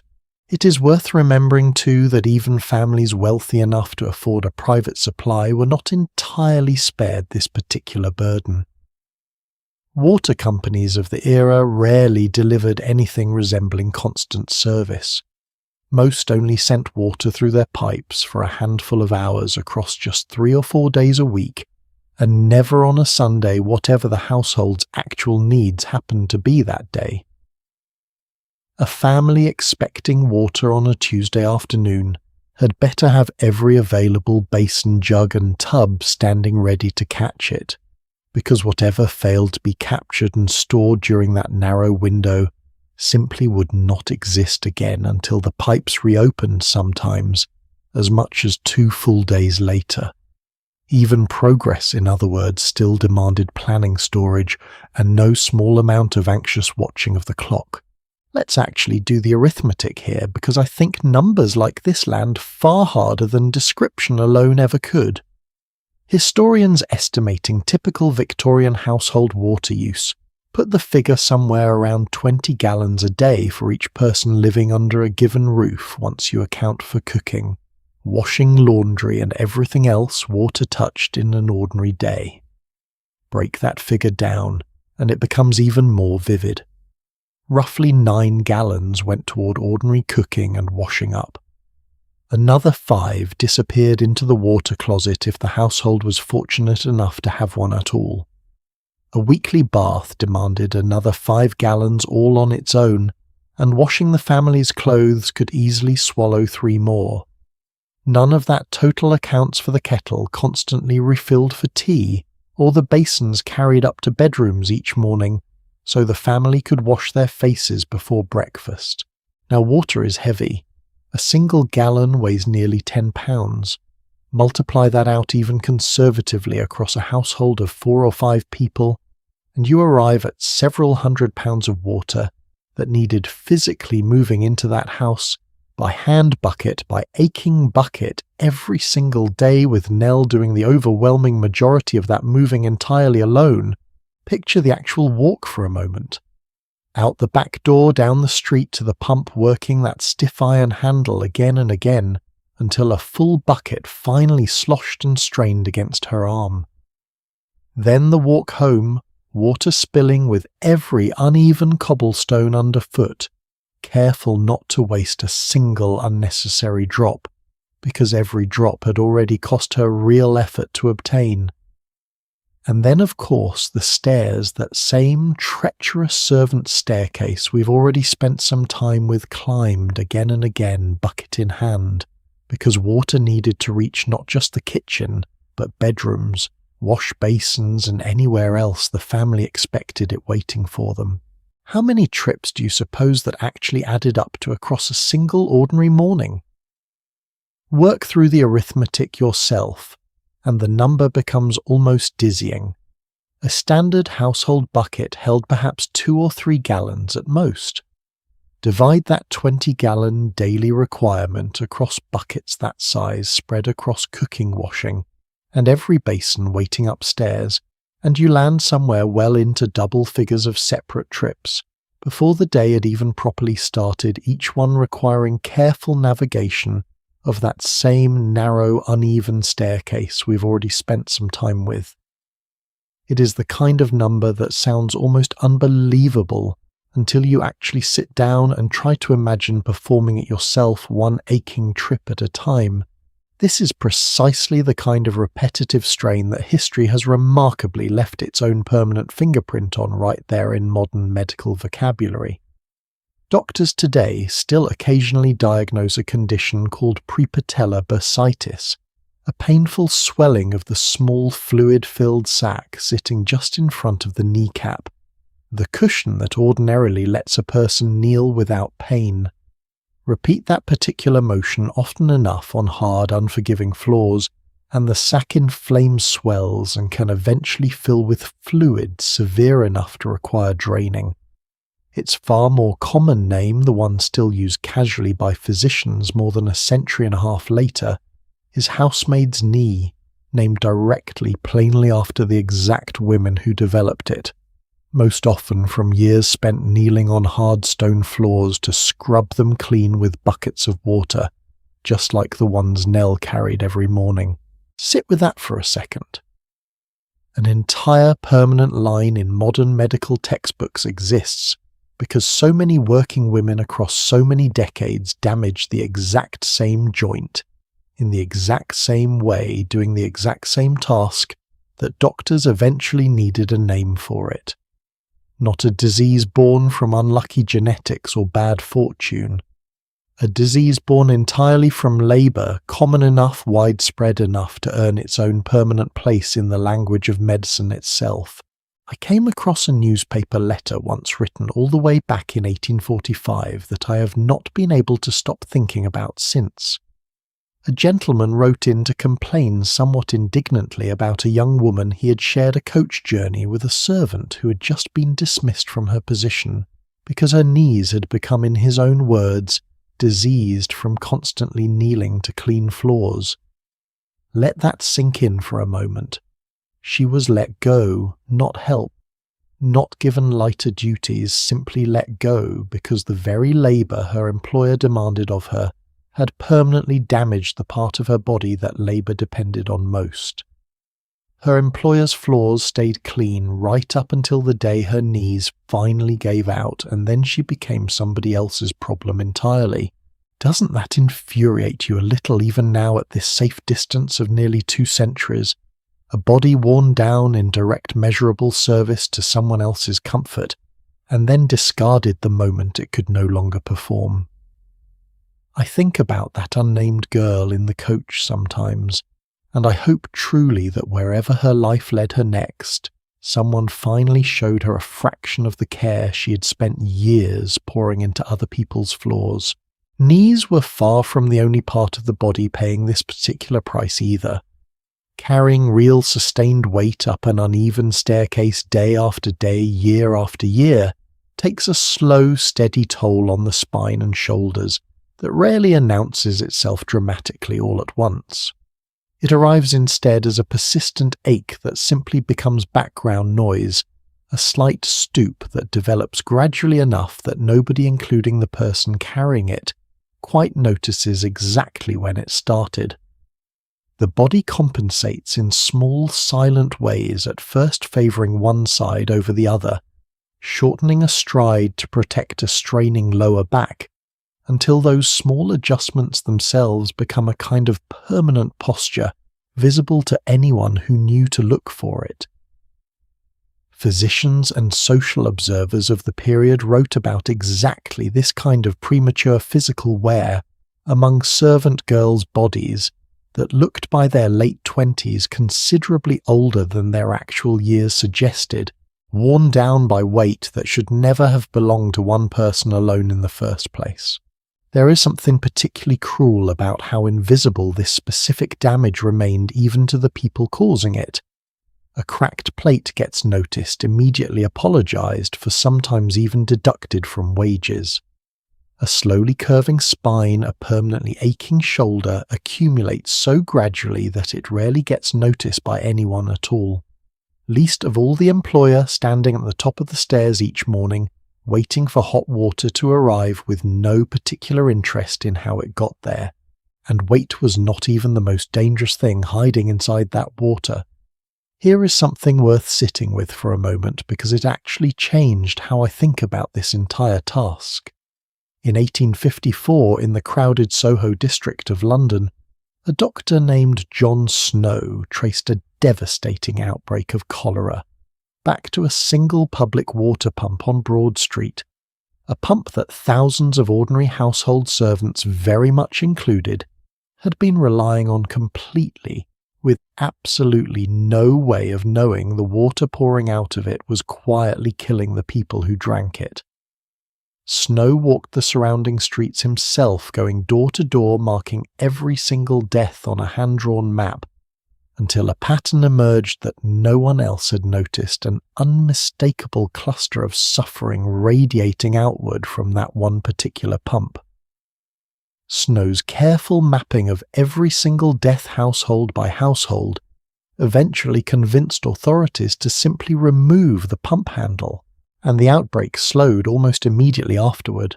I want you to sit with what that actually meant for someone in Nell's exact position. She was not choosing her household's water out of any particular knowledge of safety or risk.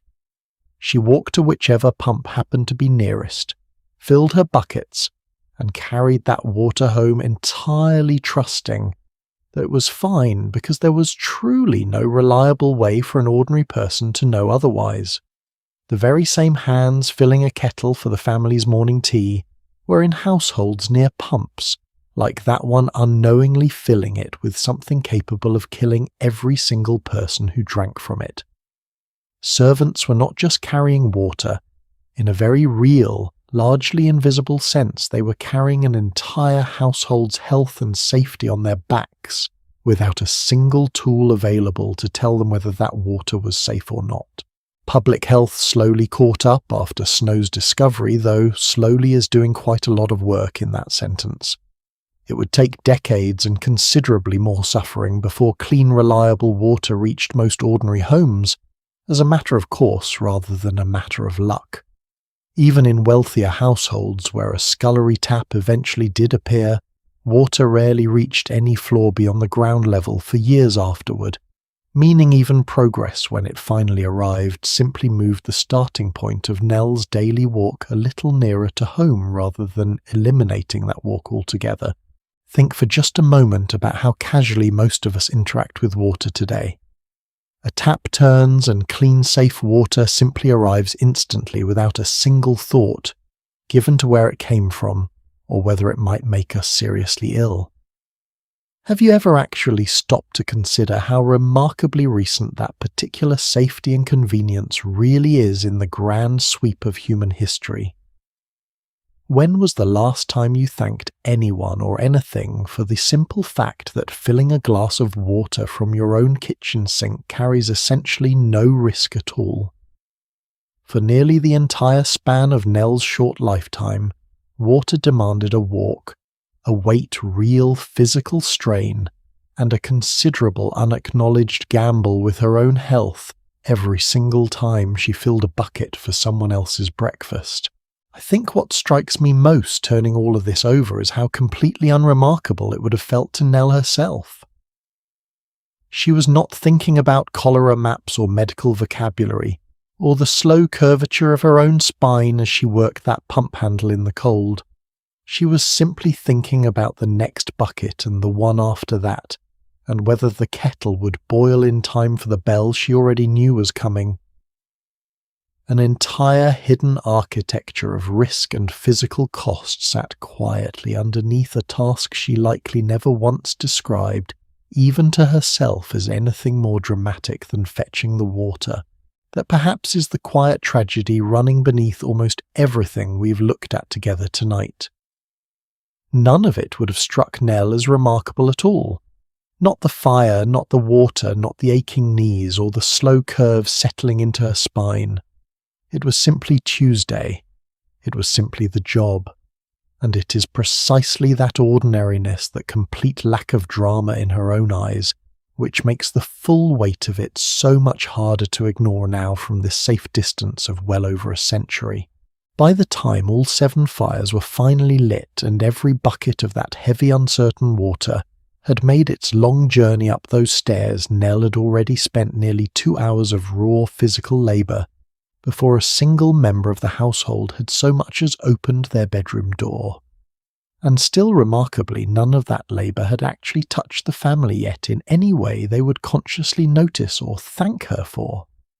There was still one more task standing directly between Nell and the moment her employers finally woke, one final distinctly unglamorous responsibility waiting by the back door, involving nothing more romantic than a very long row of dirty boots lined up exactly the way they had been left the night before, entirely indifferent to how tired the hands about to clean them already were.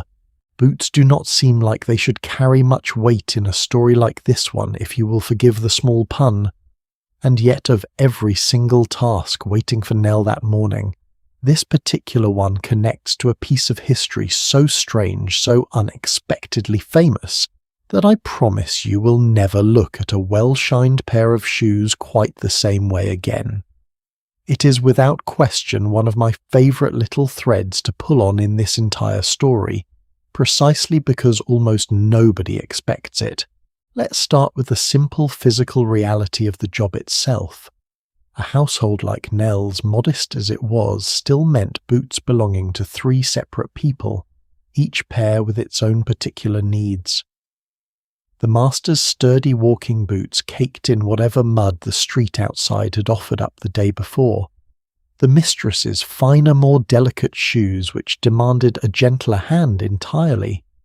Sometimes a growing child's small boots, too, scuffed at the toes, the particular way only a child's shoes ever seemed to scuff. In grander households, this number multiplied dramatically: dress boots, riding boots, evening shoes, each pair requiring its own particular treatment, and every single one expected to gleam by the time its owner reached the front hall. Weather made the whole business considerably worse than it sounds on paper. London mud in this era was not the clean, simple dirt we might picture today. Streets crowded with horses meant every single boot dragged in a little of everything those horses left behind, along with coal ash, soot, and whatever else had settled onto the cobblestones overnight. A single rainy week could mean boots arriving back at the house, looking truly ruined, caked thick enough that the simple act of scraping them clean became its own small battle before the actual polishing could even begin. The actual cleaning followed a process that would feel oddly familiar after everything we've already discussed. Dried mud scraped away, first worked loose with a stiff brush. Then came the blacking itself, a dark waxy substance applied carefully across the leather left to sit for a moment and finally buffed by hand into a deep, respectable shine, using a second, softer brush reserved purely for polishing. It sounds almost identical to the great black-leading we already talked about, and in spirit it was, but the substance itself was an entirely different creature.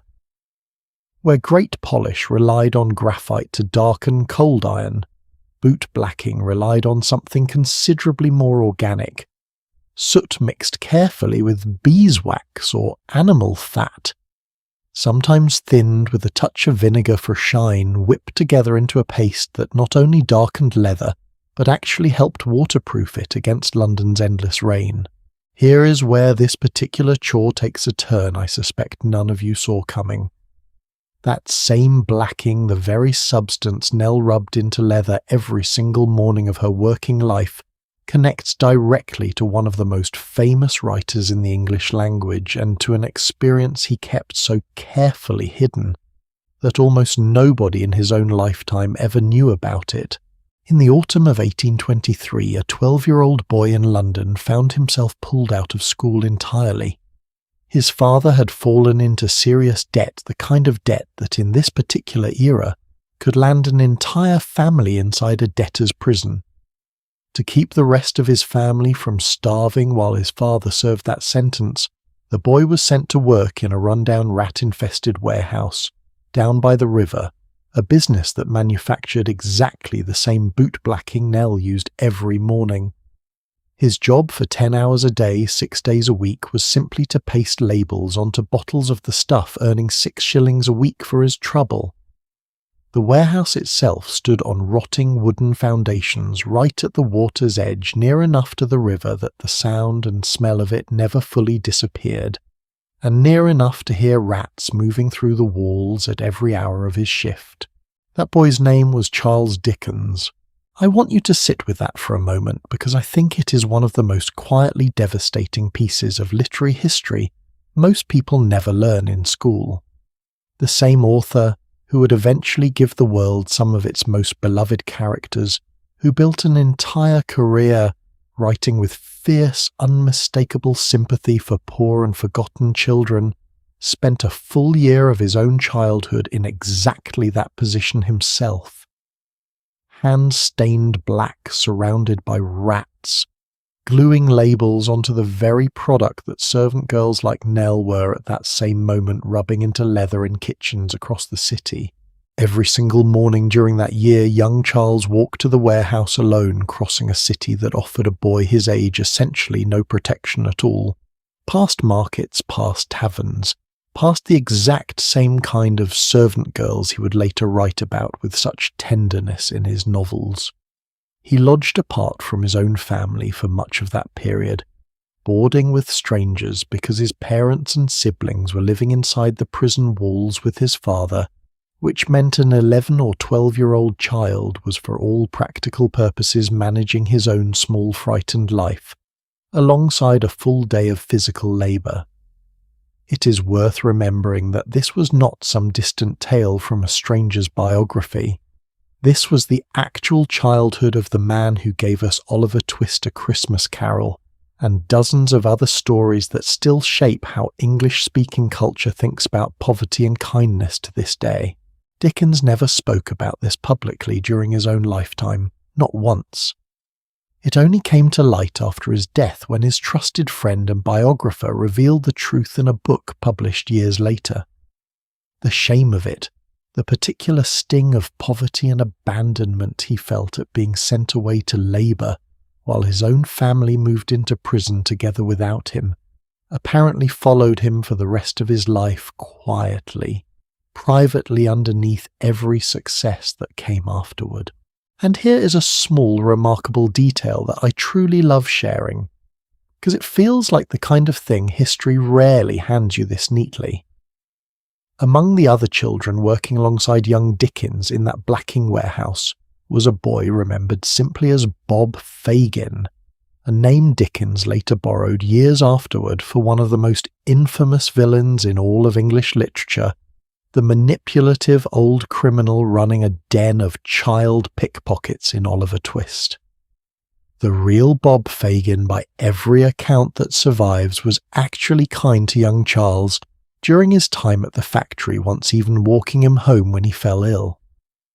Dickens took his name, anyway, transformed almost beyond recognition, and planted it permanently into one of the most famous novels ever written in English.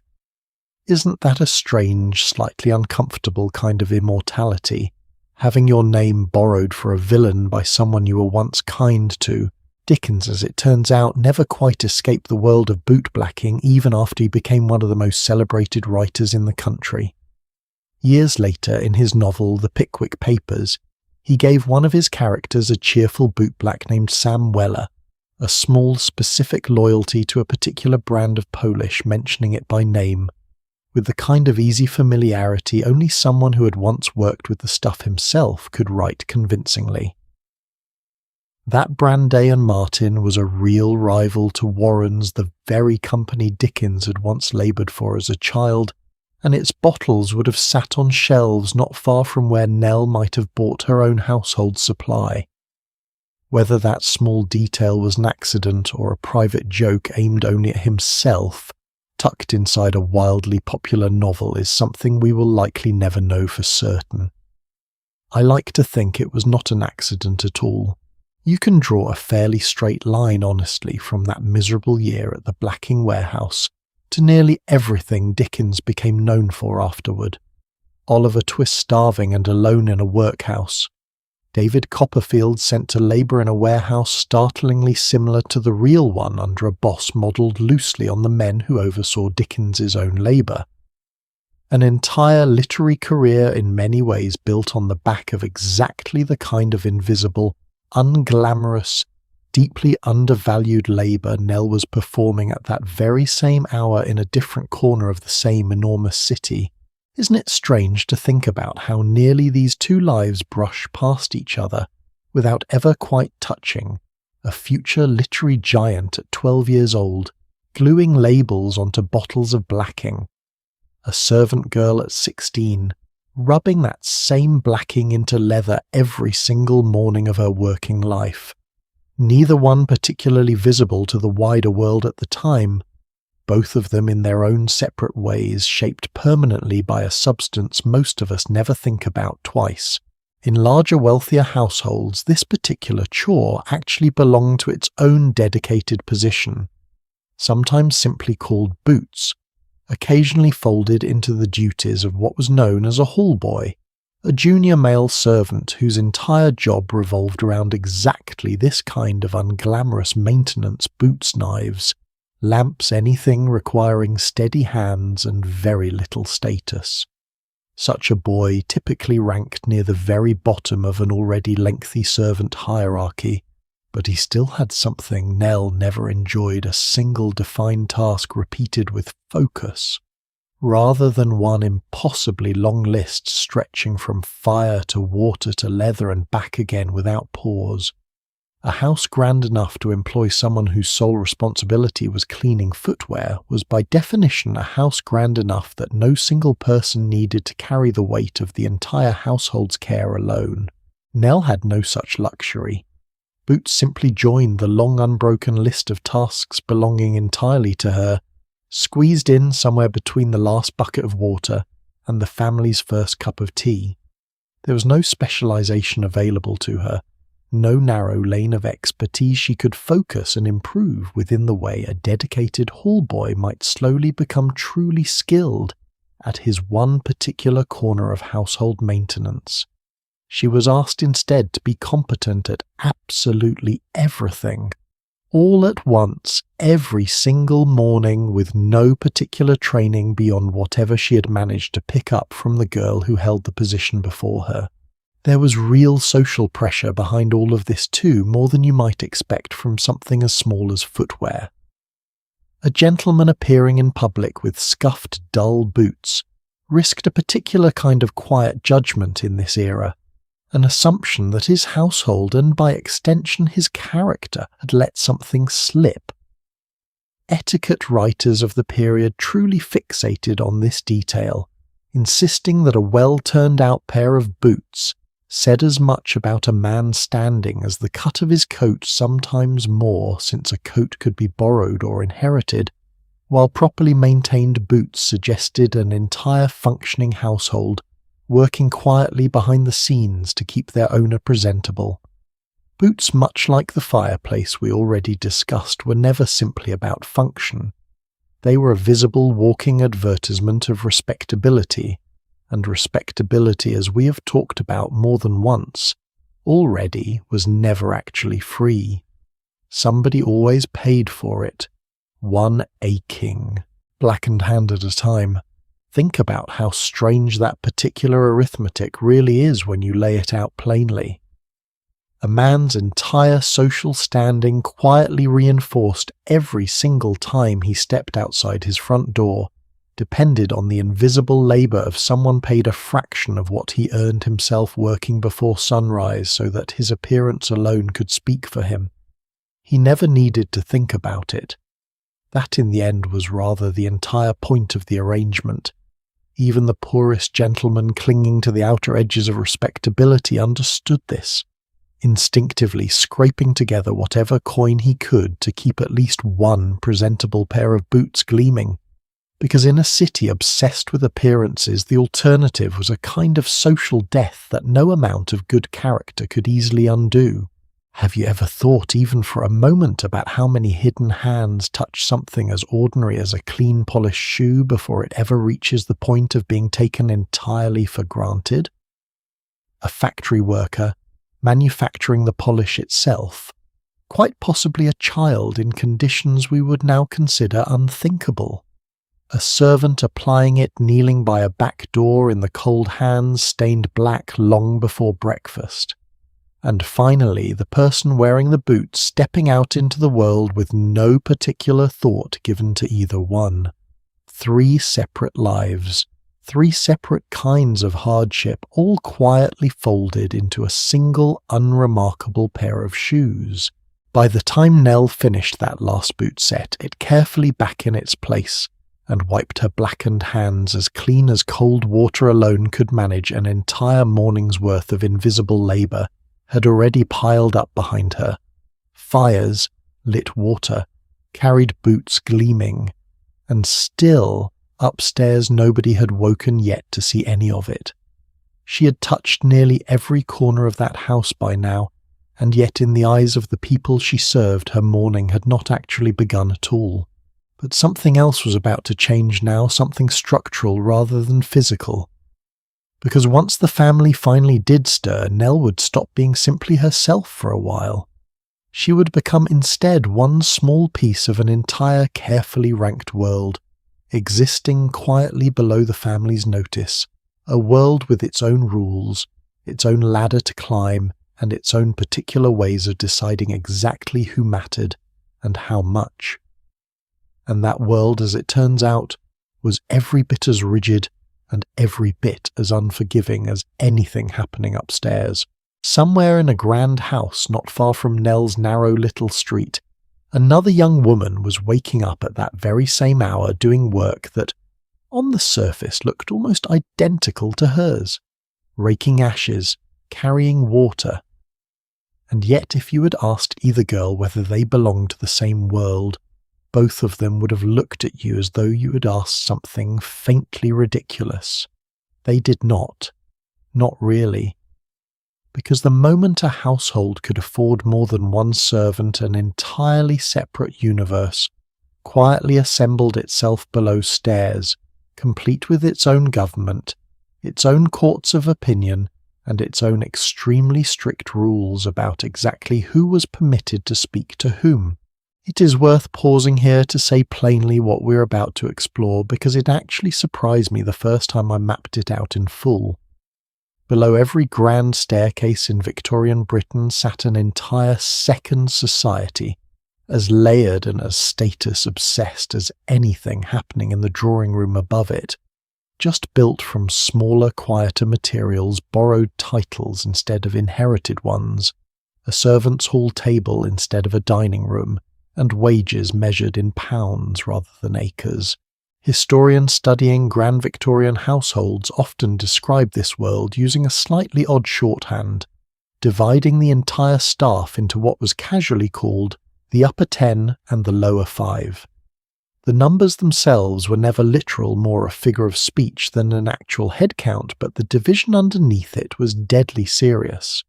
At the very top sat the house steward, if the family was wealthy enough to employ one followed directly by the butler, and the housekeeper, then the cook, the valet, and the lady's maid. Beneath that invisible but absolutely unmistakable line sat everyone else, the under-butler, the footman, the housemaids, the kitchen maids, the laundry maids, the coachman, and right at the very bottom of the entire structure, the scullery maid. The upper 10 had daily contact with the family upstairs. The lower 5 in many grand households might work under the same roof for years, without ever once being formally introduced to the people they served. Picture that for a moment. An entire working life spent scrubbing pots for a family whose actual names you might never be invited to know, passing them occasionally on a back stairwell eyes, lowered without ever exchanging a single word directly. Even within the lower 5 rank still mattered enormously. A first footman stood above a second footman who stood above a third, each one separated by small but rigidly enforced differences in duty dress and pay. An upper housemaid handled the family's own bedrooms, and the rooms guests would actually see work considered delicate enough to require a steady, presentable hand. A lower housemaid, by contrast, was handed the heaviest, dirtiest corners of the house, the sort of labour nobody upstairs would ever be permitted to witness in progress. Status, in other words, existed at every single rung of this ladder, all the way down to its very last splinter. There was a second, quieter hierarchy running alongside all of this too, one that had nothing to do with the servant's own job title at all. The reputation of the family upstairs mattered enormously to a servant's own standing among her peers. A lady's maid serving an old titled family could carry herself through the servants' hall of a neighbouring house with a certain unmistakable confidence, while an equally skilled maid working for a newly wealthy merchant family, generous as the wages might be, sometimes found herself quietly, politely looked down upon by servants of supposedly equal rank elsewhere. Even the household you happened to serve became in its own small way another rung on a ladder nobody had ever bothered to draw out loud. Nowhere did this hierarchy reveal itself more plainly than at mealtimes. In the servants' hall seating was never left a chance. The butler took his place at one end of the long table, the housekeeper at the other, and everyone else arranged themselves down the sides in strict order of rank, the men on one side, the women on the other, with absolutely no one permitted to sit before the butler had taken his own seat first. In some households, lower servants were expected to stay silent entirely, unless an upper servant spoke to them directly. Meals moved briskly too, since it was understood in many houses that once the butler finished eating, plates were cleared away for everyone, upper and lower servants alike, whether the rest of the table had actually finished or not. A junior kitchen maid learned very quickly to eat with real efficiency, watching the head of the table out of the corner of her eye the entire time. Once the meal ended, the upper servants would rise together and process quite formally into the housekeeper's private sitting room for pudding coffee and conversation among themselves, a small daily ritual servants of the period nicknamed, with more than a little affection, the Pug's Parade. The housekeeper's room itself even earned its own nickname in some households, the Pug's Parlour, a small warm sanctuary reserved exclusively for those who had already climbed high enough to earn a seat inside it. Lower servants remained behind in the main hall, finishing their own meal at their own pace, fully aware that an entire separate, more comfortable evening was unfolding, just a short walk away behind a closed door they were never invited through. Wages made the entire pecking order official, in case anyone below stairs harboured any confusion about where they actually stood. Surviving household account books from grand estates of this period show a butler earning something around £50 a year, a housekeeper not far behind at roughly 45 figures that would have seemed like an entire fortune to a girl scrubbing floors 3 rungs beneath them on the very same staircase. Now here is the detail I truly cannot get out of my head, and I suspect once I tell you it will lodge itself in yours too. In many households, a servant's very name belonged to the family, not to the servant herself. It was not uncommon when a new kitchen maid arrived for the household to simply continue calling her by whatever name the previous kitchen maid had answered to, regardless of what her own mother had actually named her at birth. In more than a few grand houses, every single kitchen maid who ever passed through the door was called Mary one after another, an entire unbroken chain of different young women answering to the exact same borrowed name purely because it was easier for a busy household to keep track of. Sit with that for just a second. Imagine leaving your own name behind at the servant's entrance each morning the way you might leave a coat on a hook and picking up someone else's the moment you cross the threshold. Your voice, your face, your entire private self remained yours. Your name, the very first thing anyone ever gives you in this world, quietly stopped being yours the moment you accepted a position in service. It strikes me as one of the smallest, strangest little cruelties buried inside this entire system, precisely because nobody involved likely thought of it as cruel at all. It was simply convenient. And convenience, as we have discussed more than once already tonight, was rarely free for the person actually providing it. Have you ever wondered how much of your own sense of self is quietly wrapped up in the simple fact that people call you by the name your family actually chose for you? Try to imagine answering to someone else's name for years at a stretch, correcting yourself every single time your own name almost slipped out by accident, until eventually it stopped feeling like an accident at all, and started feeling like just one more small permanent adjustment service required of you. Even the language used to address one another below stairs reinforced the exact same rigid order. The butler was addressed by his surname alone, no title required, though some households added a respectful Mr. in front of it. The housekeeper, whether she had ever married or not, was always called Mrs., followed by her surname, a small linguistic promotion granted simply by virtue of her rank. The lady's maid earned Miss, and her surname unless her mistress happened to be particularly fond of her, in which case a given name might occasionally slip through as a mark of genuine affection. Lower servants, meanwhile, could expect nothing more than a bare surname at best, tossed across a busy kitchen with no courtesy title attached at all, spoken the exact same way you might call out to a dog that had wandered too far from the yard. There was at least a path upward through all of this, slow as it was.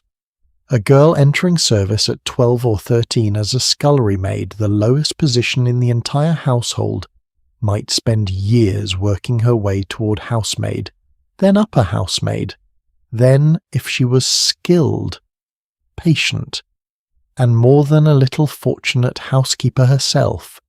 By the time she reached her 30s, a climb that could easily take 15 or 20 years of steady, careful service.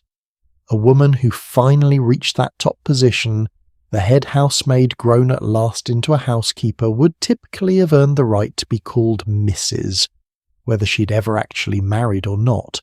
A small linguistic reward for 2 full decades spent learning every single detail of a household from its coldest, dirtiest corner upward. It was not nothing. Real women really did make that particular journey from the coldest, dirtiest corner of the kitchen all the way up to a position commanding real authority over an entire household's female staff, hiring and dismissing girls exactly as young and as frightened as she herself had once been.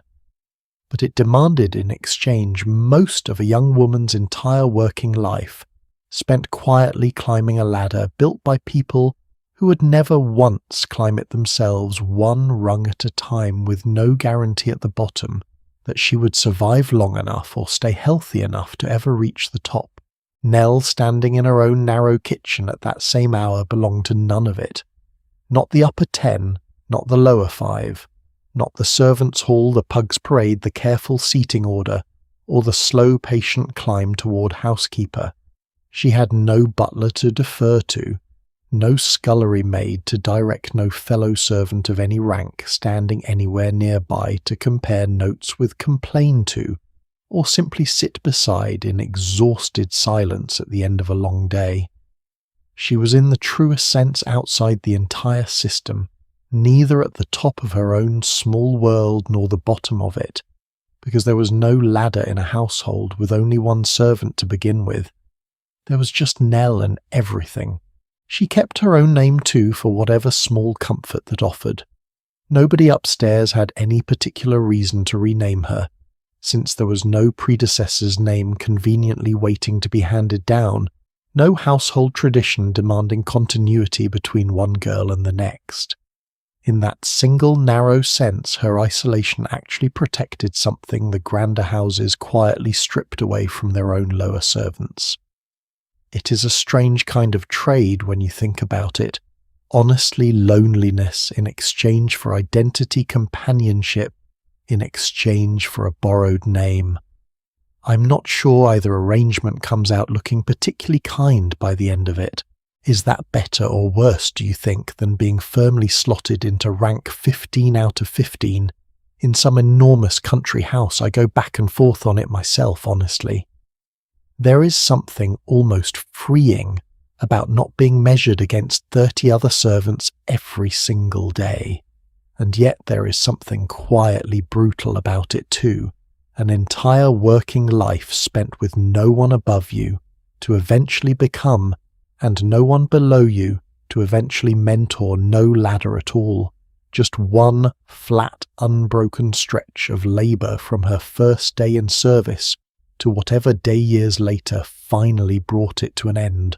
What strikes me most, turning this whole hierarchy over in my hands, is how faithfully it copied the very system sitting just one floor above it.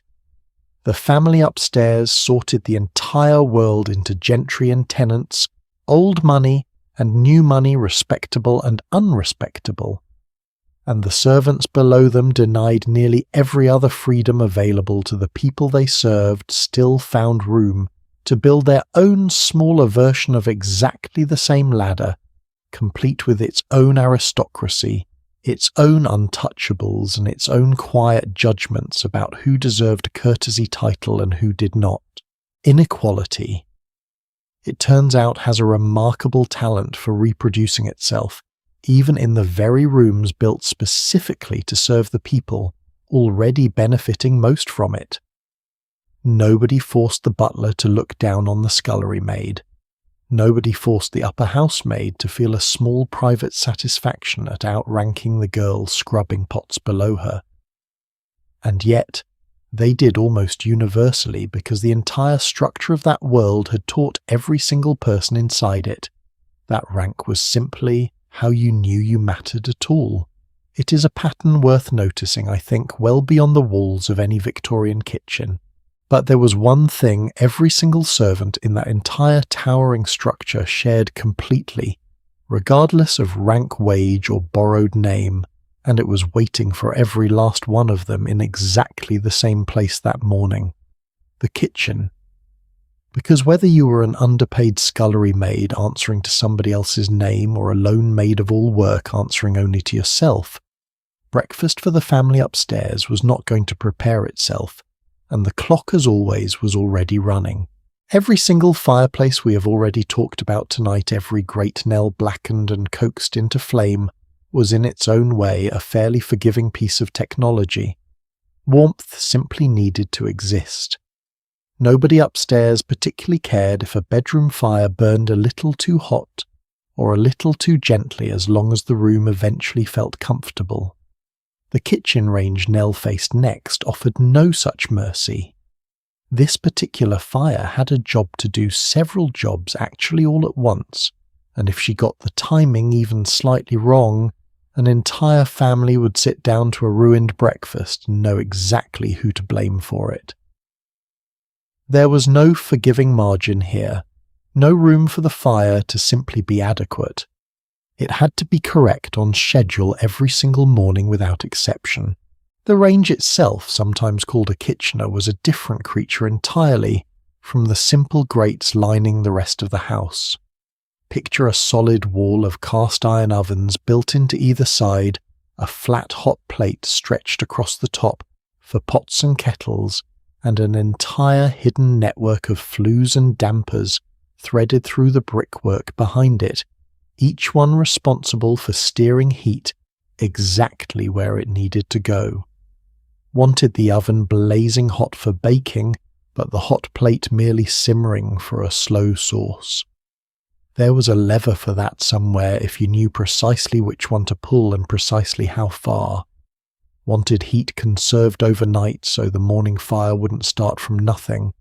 Another damper, another careful adjustment learned only through repetition, and the occasional ruined breakfast along the way.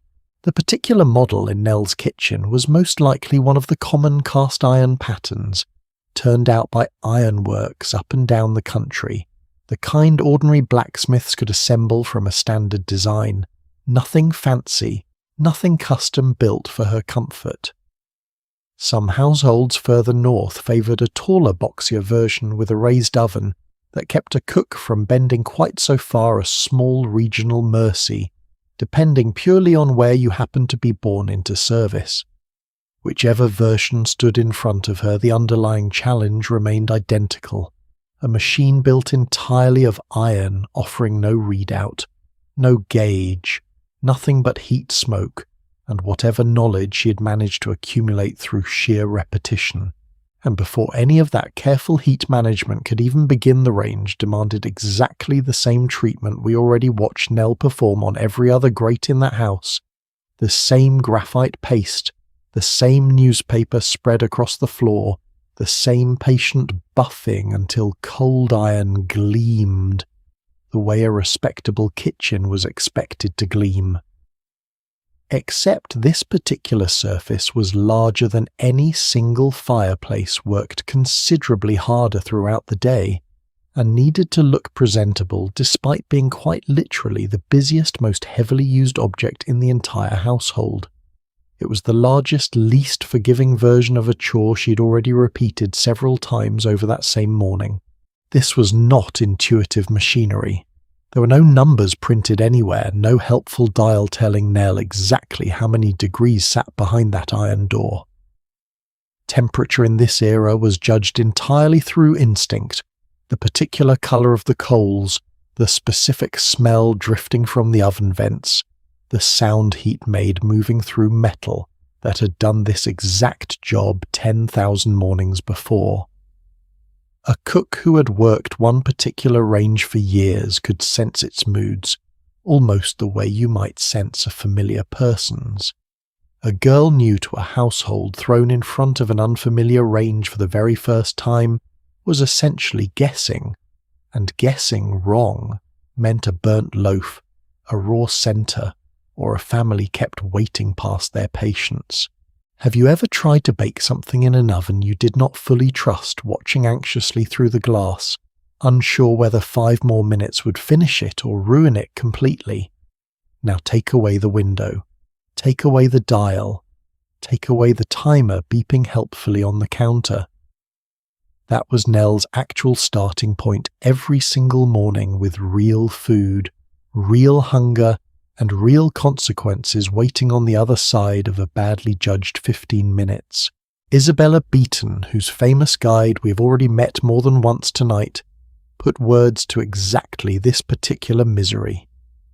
In her own description of the maid-of-all-work's daily reality, she called the position, in her own careful phrasing, the most fatiguing and trying situation in the entire household hierarchy, ranking it remarkably as harder even than the position of scullery maid, the girl sitting at the very bottom of the grand household ladder we mapped out earlier. Beaton's reasoning was simple and I think quite sound. A scullery maid, unglamorous as her work was, at least had a cook standing nearby to guide her, correct her, catch her mistakes before they reached the table. A maid-of-all-work had no one. Every single decision, every single judgment call about heat timing and readiness belonged entirely to her, with nobody standing behind her to soften the consequences of getting it wrong.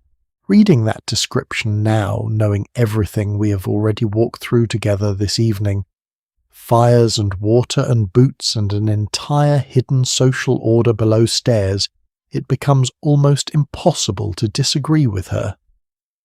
and the range more than perhaps any other single task is exactly where all of it converged into one impossibly narrow window of time. Breakfast itself was rarely a simple affair, even in a modest household like Nell's. Bread at least offered a small mercy, since loaves and rolls were typically baked the previous afternoon, while the oven still held leftover heat from the day's cooking, because everyone understood perfectly well that a morning range freshly lit from cold would never reach proper baking temperature in time, regardless of how early anyone woke.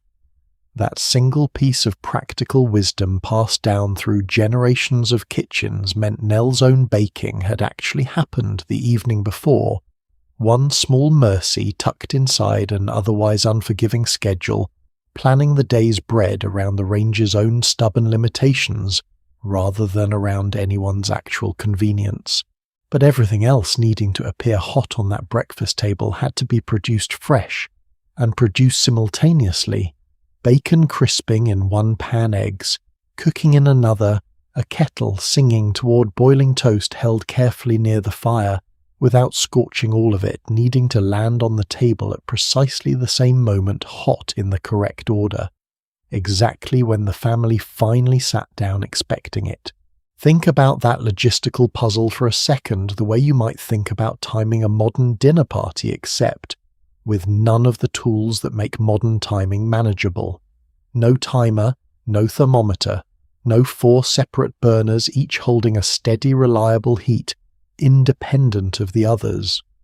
Just one stubborn iron surface, one set of dampers, and one exhausted girl mentally juggling half a dozen different cooking times, all converging toward a single deadline she had absolutely no power to negotiate. What actually sat on that table once everything finally came together depended heavily on who was eating it. A modest but respectable household like Nell's might manage bacon, eggs, toast, and a pot of tea most mornings, occasionally stretching to a bit of smoked fish if the week's budget allowed it. Grander households multiplied that list considerably. Kippers, kidneys, cold meats left over from the previous night's dinner. Sometimes an entire sideboard's worth of options laid out for a family who could simply wander down whenever it suited them, and choose each dish requiring its own separate pan, its own separate timing, its own separate demand on a kitchen staff, large enough to actually manage such a spread without anyone collapsing from exhaustion in the process. And down at the very bottom of this same city, in the poorest households of all, breakfast might mean nothing more than bread butter if you were fortunate, and tea strong enough to fool your stomach into thinking it had eaten something more substantial. The same meal, the same hour, an entirely different reality, depending purely on which street you happen to call home. Timing mattered in an almost brutal way too, layered right on top of the cooking itself. The wealthiest households, the ones Victorian society called with a perfectly straight face, the upper 10,000 could afford to eat whenever they pleased, sometimes not appearing at the table until well past 9 or 10 in the morning, because nobody was waiting on them to start a shift anywhere. Working households, the ones nearer to Nell's own world, operated on a far tighter schedule, breakfast needing to be finished and cleared well before whatever hour a husband's employment actually demanded he walk out the door. A late breakfast in a household like that was not simply an inconvenience. It could mean an actual loss of wages, an actual black mark against a man's reliability, all because one exhausted girl in the kitchen misjudged a damper by a few crucial degrees. There is a particular cruelty tucked inside this specific chore that none of the others quite share, and it is worth naming plainly. Firewater boots, none of those tasks actively tempted a hungry girl the way a hot kitchen did. Bacon fat popping in a pan fills a room with a smell that reaches straight past politeness and etiquette, and speaks directly to an empty stomach. Nell had likely been awake and working for nearly 2 hours by the time that particular smell filled her kitchen, and every single instinct in her body would have recognized exactly what it meant. Food, finally warmth, in the most literal sense.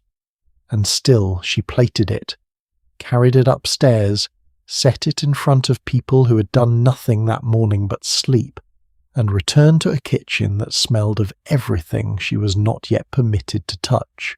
Doesn't it strike you as strange when you really sit with it, that an entire family's morning, their mood, their punctuality, occasionally even their livelihood, rested so completely on the instincts of one teenage girl operating a piece of machinery with absolutely no instructions attached to it?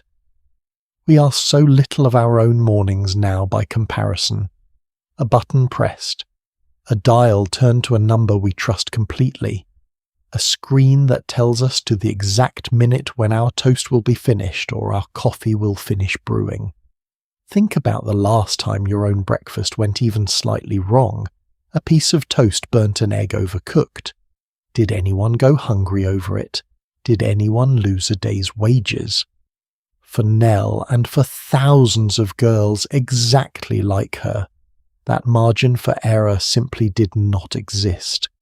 Not because she was expected to be perfect, but because nobody around her had ever considered building a system that assumed she might occasionally be human. And somewhere behind every convenience like that sits an entire forgotten history of girls just like Nell, learning an unforgiving iron stranger's temperament through nothing but trial, error, and the occasional ruined meal nobody ever forgave her for quickly enough. By the time the last plate finally reached the table, eggs correctly done, bacon appropriately, crisp tea poured at exactly the right strength, Nell had already been fighting that particular fire for the better part of an hour on top of everything else her morning had already demanded of her. And even then, even once breakfast was finally successfully served, her own morning was still far from over, because the family eating that meal in comfortable silence had absolutely no idea what it actually cost to produce, and even less idea that the girl standing quietly by the door waiting for the next request had not eaten a single bite of it herself yet, and would not until every single person at that table had finished first. There is something almost theatrical about that particular moment if you step back and really look at it. An entire hour of guesswork, heat, and quiet desperation, performed by a single exhausted teenager, resolving itself into a scene of perfect, effortless calm the instant the family walked downstairs. Steaming plates, a neatly folded newspaper, a room that gave absolutely no indication of the small private crisis that had nearly unfolded behind that iron door 20 minutes earlier. That illusion, the seamless, effortless morning, was itself a kind of performance, and Nell was both its sole author and its only stagehand, expected to make an entire small miracle look like nothing at all. Think about how many mornings you have walked into a kitchen, a cafe, a breakfast table somewhere, and simply assumed the food would arrive exactly when it should, exactly how you expected it. That assumption itself, the quiet confidence that someone else's labour will simply work out on schedule, is a kind of privilege most of us never pause to name. Nell's entire job, in a sense, was to make sure nobody upstairs ever had reason to notice her at all, and that particular skill, making enormous effort disappear completely from view, turns out to be so much bigger than breakfast alone.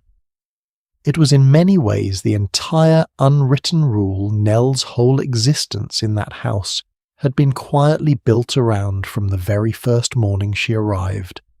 Not simply working hard in a way nobody upstairs was ever meant to notice, hear, or acknowledge at all. Not simply working hard. That was the real unspoken lesson sitting underneath everything we have covered so far tonight, and it deserves its own moment now on its own terms, because I do not think you can fully understand what service actually demanded of a girl like Nell until you understand this one particular rule. It was never written into her wages.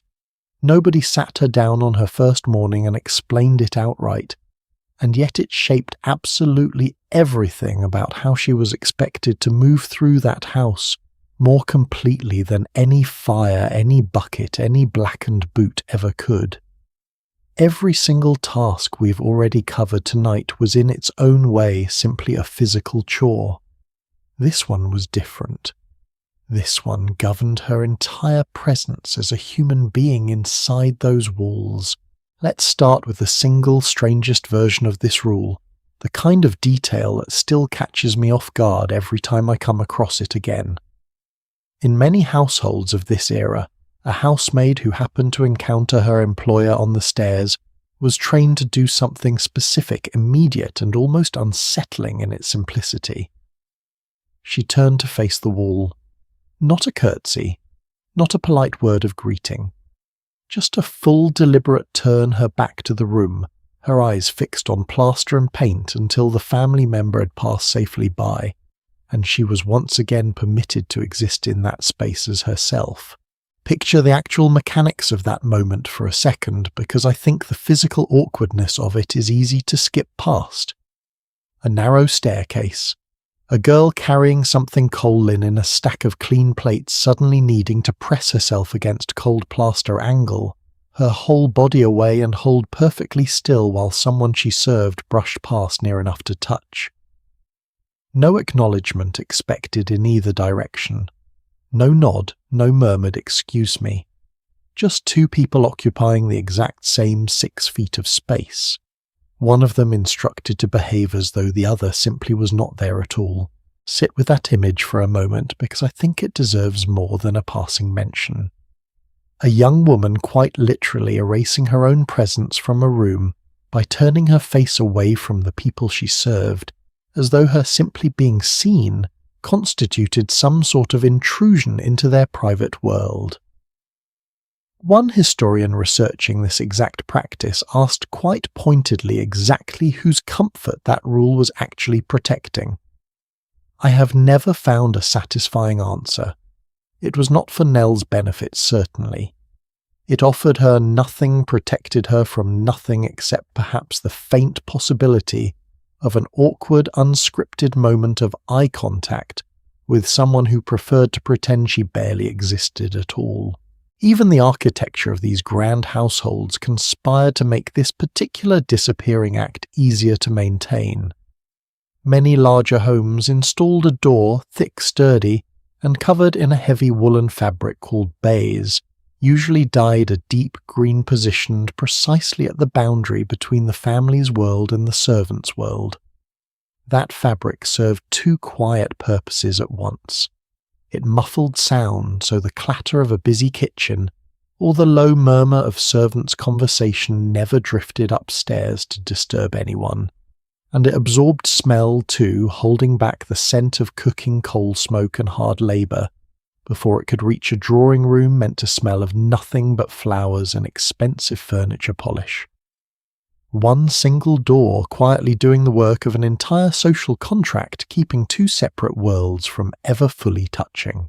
That door had a name of its own, too, spoken of casually below stairs the way you might mention any other ordinary household fixture. Servants simply called it the green baize door, and everyone in the house understood exactly what crossing it actually meant. Step through from the family's side and you entered a world of bare boards, cold stone and unpolished brick. Step back through from the servant's side carrying a tray or a message and you needed to instantly transform yourself. Posture, straightened expression, smoothed voice, softened before a single foot touched the good carpet on the other side. The door itself took perhaps 2 seconds to pass through. The transformation it demanded took considerably longer to master. Nell's own household was far too modest to afford anything as grand as a proper baize door, of course, but the principle behind it followed her regardless, informal, unwritten, and somehow more powerful for never once being stated directly. Grander establishments simply had the money to build their invisibility into the walls themselves. Smaller ones like hers achieved the exact same result through nothing more than habit deference. and a girl who had learned without ever being formally taught precisely how much of herself was welcome in any given room at any given hour. Some households went even further, reducing the entire arrangement to something posted plainly on a wall for anyone to see. Household guides of the period recommended that mistresses draft an actual list of expectations written out plainly and pasted somewhere in the servants' quarters for easy reference rules covering everything from meal times to conduct laid out with the same brisk efficiency you might use to post factory regulations. I find something almost chilling about that particular detail. The idea that basic human behavior around another human being needed to be formalized into a printed notice, tacked to a wall, rather than simply understood as common decency between two people sharing the same roof. The rule extended well beyond simple physical positioning too. Speaking in particular came with its own careful set of boundaries. A servant did not offer an opinion unless directly asked for one, and even then the safest answer was usually the shortest one available. Engaging a guest in conversation beyond a single polite word risked being labelled forward presumptuous, even grounds for dismissal in stricter households. A footman commenting on a guest's fine coat, innocently intended as it might be, could find himself quietly reprimanded for overstepping a line he was simply expected to already know. Existed since nobody bothered explaining it to him directly, and perhaps strangest of all, a servant standing quietly in a room while the family talked, joked, argued, or gossiped was expected to show absolutely no reaction whatsoever, no smile at a clever remark, no flicker of surprise at a piece of shocking news, because reacting at all would have suggested she was actually listening, actually present, a person with thoughts of her own about what she was hearing. Imagine standing in a room while a joke lands truly funny, the kind that makes everyone else at the table laugh out loud, and being expected to keep your face as still as the wallpaper behind you, purely because your amusement was never actually invited in the first place. Think about the sheer physical discipline that demands. Have you ever tried to keep your face completely neutral while overhearing something truly funny or deeply upsetting happening right in front of you? Now imagine doing that for 16 hours a day, every single day for years, training your own face into something much more like furniture than a human expression. And it was not only the face that had to disappear. Footsteps mattered too.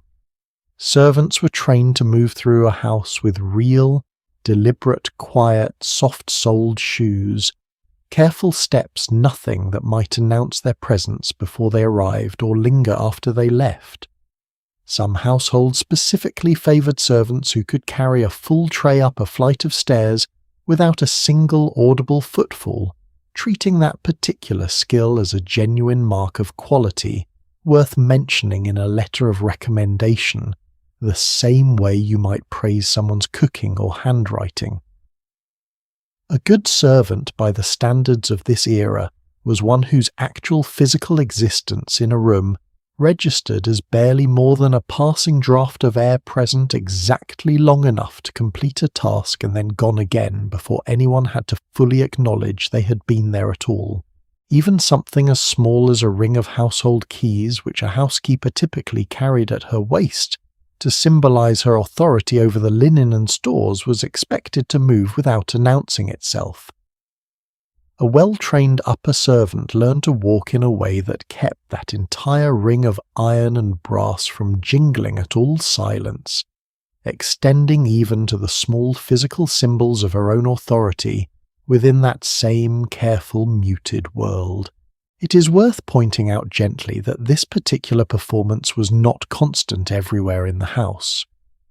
Below stairs, away from the family, entirely in the servants' hall, or the kitchen late at night, that same carefully blank face often relaxed into something much more like an actual person. Girls gossiped. They teased each other. They laughed properly loudly at jokes that would never have survived a single second in front of the family upstairs. The invisibility rule, in other words, was not really about servants lacking personality or humour at all. It was about precisely where and in front of whom that personality was ever allowed to show itself. There was one small, curious exception to nearly all of this, too worth mentioning before we move on. Children of the household too young yet to have absorbed the full weight of these particular rules often treated servants with a warmth their own parents would have found faintly improper. A small child wandering into the kitchen uninvited rarely cared whether a maid was supposed to remain invisible, and would happily chatter away, ask questions, tug at an apron for attention, entirely unaware that the adult in front of them had spent the entire rest of the morning trained to disappear on command. For a few unguarded minutes at a time before that same child eventually learned better, Nell may well have been quite simply seen. What does that kind of discipline actually do to a person? I wonder, stretched out across years rather than a single evening's dinner party, because there is a real psychological cost to training your own face, your own voice, your own footsteps into permanent practice silence. Modern psychologists who study this exact phenomenon in service workers today, the waitress nobody looks at while ordering the hotel housekeeper, whose presence in a hallway earns barely a glance, describe something resembling a quiet erosion of identity, a sense of becoming background scenery in other people's lives, rather than a fully seen person living one of your own. Sociologists even have a term for the milder modern version of it, something they call civil inattention, the practiced art of looking straight through someone without actually seeing them. Nell's version of it went considerably further than politely averted eyes on a crowded street. Hers was more a formal, structural expectation that she simply not be there at all, even while standing directly in the room. There is a particular exhaustion in that kind of invisibility that has nothing to do with physical labour at all, and everything to do with the sheer mental effort of constant self-monitoring. Every expression checked before it fully formed, every word measured before it left her mouth, every footstep softened before it could carry too far. That is its own kind of work, entirely separate from fires and buckets and boots, a labour of constant vigilance over her own body that never once appeared on any list of her official duties and never once earned her a single extra penny in wages.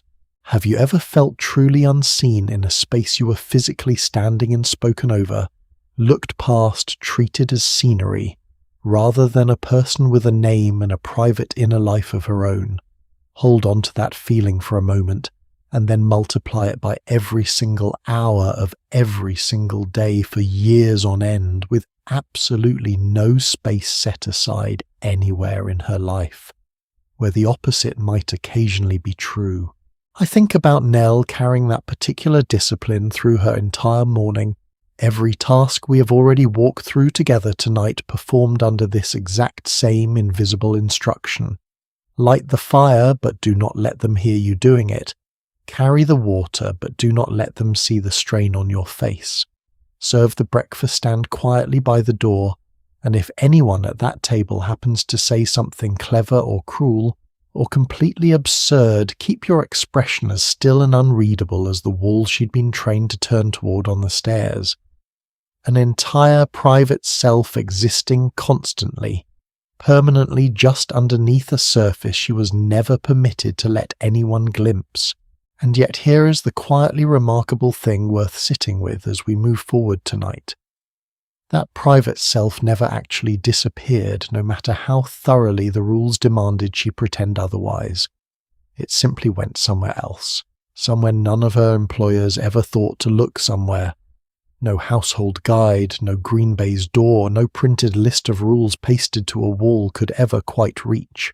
A very small number of servants from this exact era girls trained in precisely this same careful, practiced invisibility found one narrow, unexpected outlet, where their real thoughts, their real exhaustion, their real private selves could finally exist on the page, if nowhere else. Most of those pages were lost long ago, thrown out, burned, or simply forgotten in an attic, somewhere along with the rest of a servant's small, unremarkable belongings. But not every single one. A handful survived against every reasonable expectation, preserved by pure accident, and the occasional stubborn insistence of one particular woman who refused to let her own words disappear, along with everything else the world had already decided she should keep quiet about. What she left behind, tucked away for well over a century before anyone thought to properly examine it, is about to become the closest thing we have tonight to hearing one of these girls speak entirely in her own voice, unedited, unsupervised, and finally, after all this time, truly heard. Her name was Hannah Culwick, and if you take away exactly one name from everything we've talked about tonight, I would gently suggest it should be hers. Hannah was born in the county of Shropshire in 1833, and she went into service almost unbelievably young, starting her very first position at the age of 8 years old. Think about that for a moment against everything we have already discussed about Nell, 16 years old, already carrying what felt like an impossible weight of responsibility. Hannah began an entire lifetime of exactly this kind of labour, a full 8 years earlier than that on a farm, working as what's called a pot girl, scrubbing pots in a public house not long after. Over the following decades, she moved from position to position, the way so many servants did nursemaid to a clergyman's children kitchen maid in a country house, general servant in a boarding house by the sea, eventually settling into the exact role we have spent this entire evening exploring, a maid of all work alone, responsible for everything, in household after household, across a working life that stretched on for the better part of 30 years. That single detail alone, an entire working life spanning 3 full decades, deserves a moment of its own. We've spent tonight following one particular morning, one narrow slice of time carved out of a single day.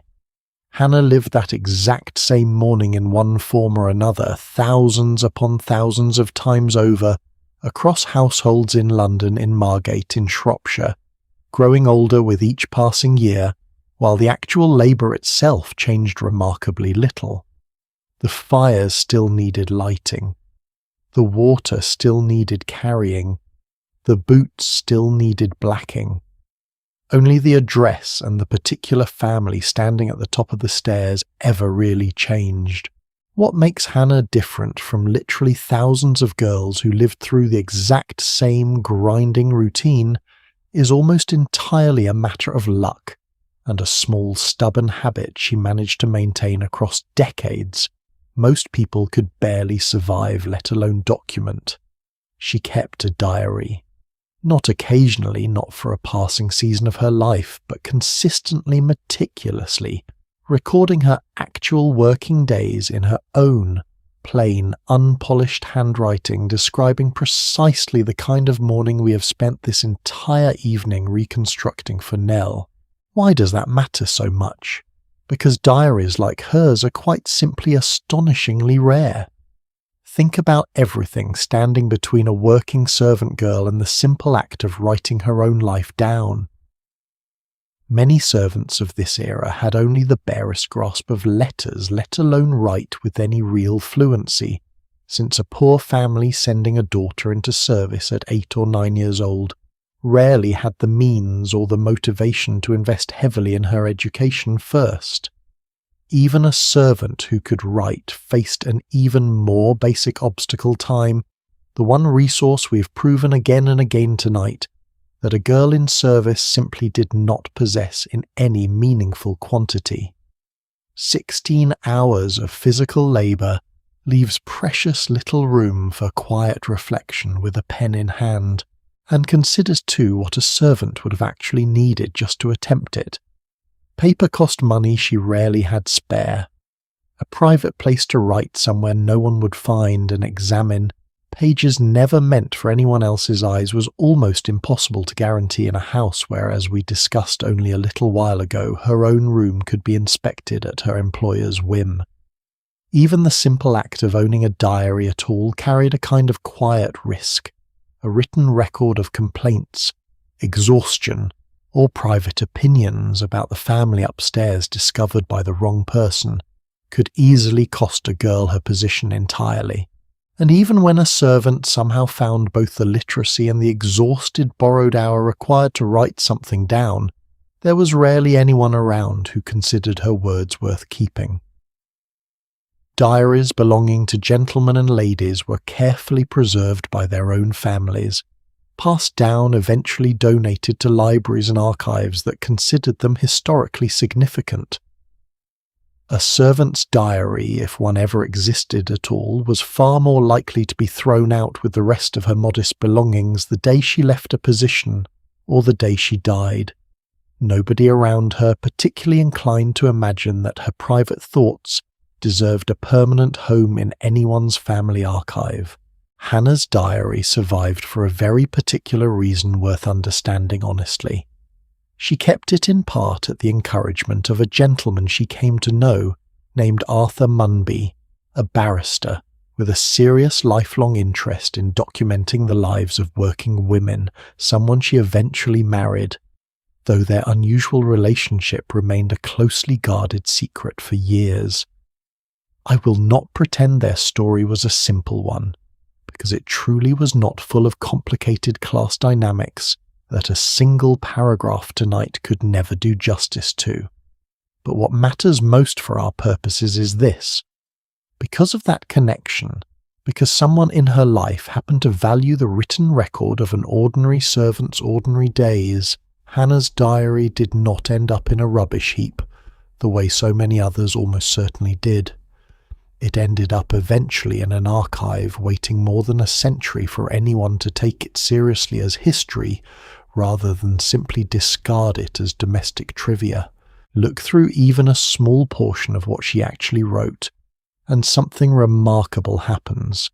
You stop reading about servants in the abstract and you start hearing one specific woman's voice, plain, unpretentious, occasionally wry, describing her own exhaustion, in exactly the kind of blunt, unfiltered language you would expect from someone writing purely for herself, with absolutely no expectation that anyone important would ever see it. Her entries rarely dressed anything up. A typical day might simply list one task after another: the fires lit, the boots cleaned, the knives polished, the dinner prepared, the exhaustion barely commented on because it was simply too ordinary, too constant to seem worth remarking on at all. One particular line from Hannah's own writing has stayed with me since I first came across it, and I think it deserves to be said plainly in her own words. Describing her own sense of herself and her place in the world, she wrote simply that she was born to serve and not to order. Sit with that phrase for a moment, because I think it resists easy interpretation. It is not quite resignation. It is not quite pride either, not in the way we might use that word today. It sits somewhere in between a woman making peace on her own terms with a station in life she had never once been offered any real alternative to, and finding something like dignity inside that acceptance, rather than simply being crushed beneath it. Would you have expected a line like that, I wonder, from someone whose entire working life we've spent tonight describing in terms of ash-cold water and blackened boots? It would be easy sitting comfortably a century and a half later to assume a life this hard could only produce bitterness or despair or silence. Hannah's actual words tell a more complicated story, one where genuine self-respect and genuine hardship apparently sat side by side in the very same person, neither one cancelling the other out. I think that complexity deserves far more attention than the simpler, sadder version of this story usually gets. Historians studying domestic service today treat Hannah's diary as something like a treasure precisely because of how ordinary most of it actually is. It was never written for an audience, never polished for publication, never softened, to make the writer sound more sympathetic or more interesting than she actually felt on any given day. That plainness is exactly what makes it useful. A single surviving diary like hers can quietly correct decades of assumptions built entirely on second-hand accounts written by employers, journalists, and etiquette writers who never once had to light a fire before dawn themselves. Her Christmas entries in particular sound almost like a direct answer to everyone who has ever pictured Victorian holiday service as something warm, cosy, wrapped up neatly with carols and mince pies. One December, she described rising early to get a kitchen fire roaring hot enough to roast a turkey, and 8 separate fowls cooking for a household expecting 40 guests. That same evening, worried by her own account about the breakfast, the bells constantly ringing for her attention, an entire day recorded essentially as one long list of tasks completed under mounting pressure. The following morning, Christmas Day itself, she was up again by 8, lighting fires, taking up a carpet to shake it clean, and laying it back down, polishing furniture, cleaning boots, washing the breakfast dishes, scrubbing the front steps, all before the household had even properly begun celebrating anything at all. By evening, feeling unwell and desperately tired, she still managed to visit her sister, briefly fell asleep. Sitting upright in a chair from sheer exhaustion, woke, had a little supper, and was back at it the very next morning as though nothing unusual had happened at all.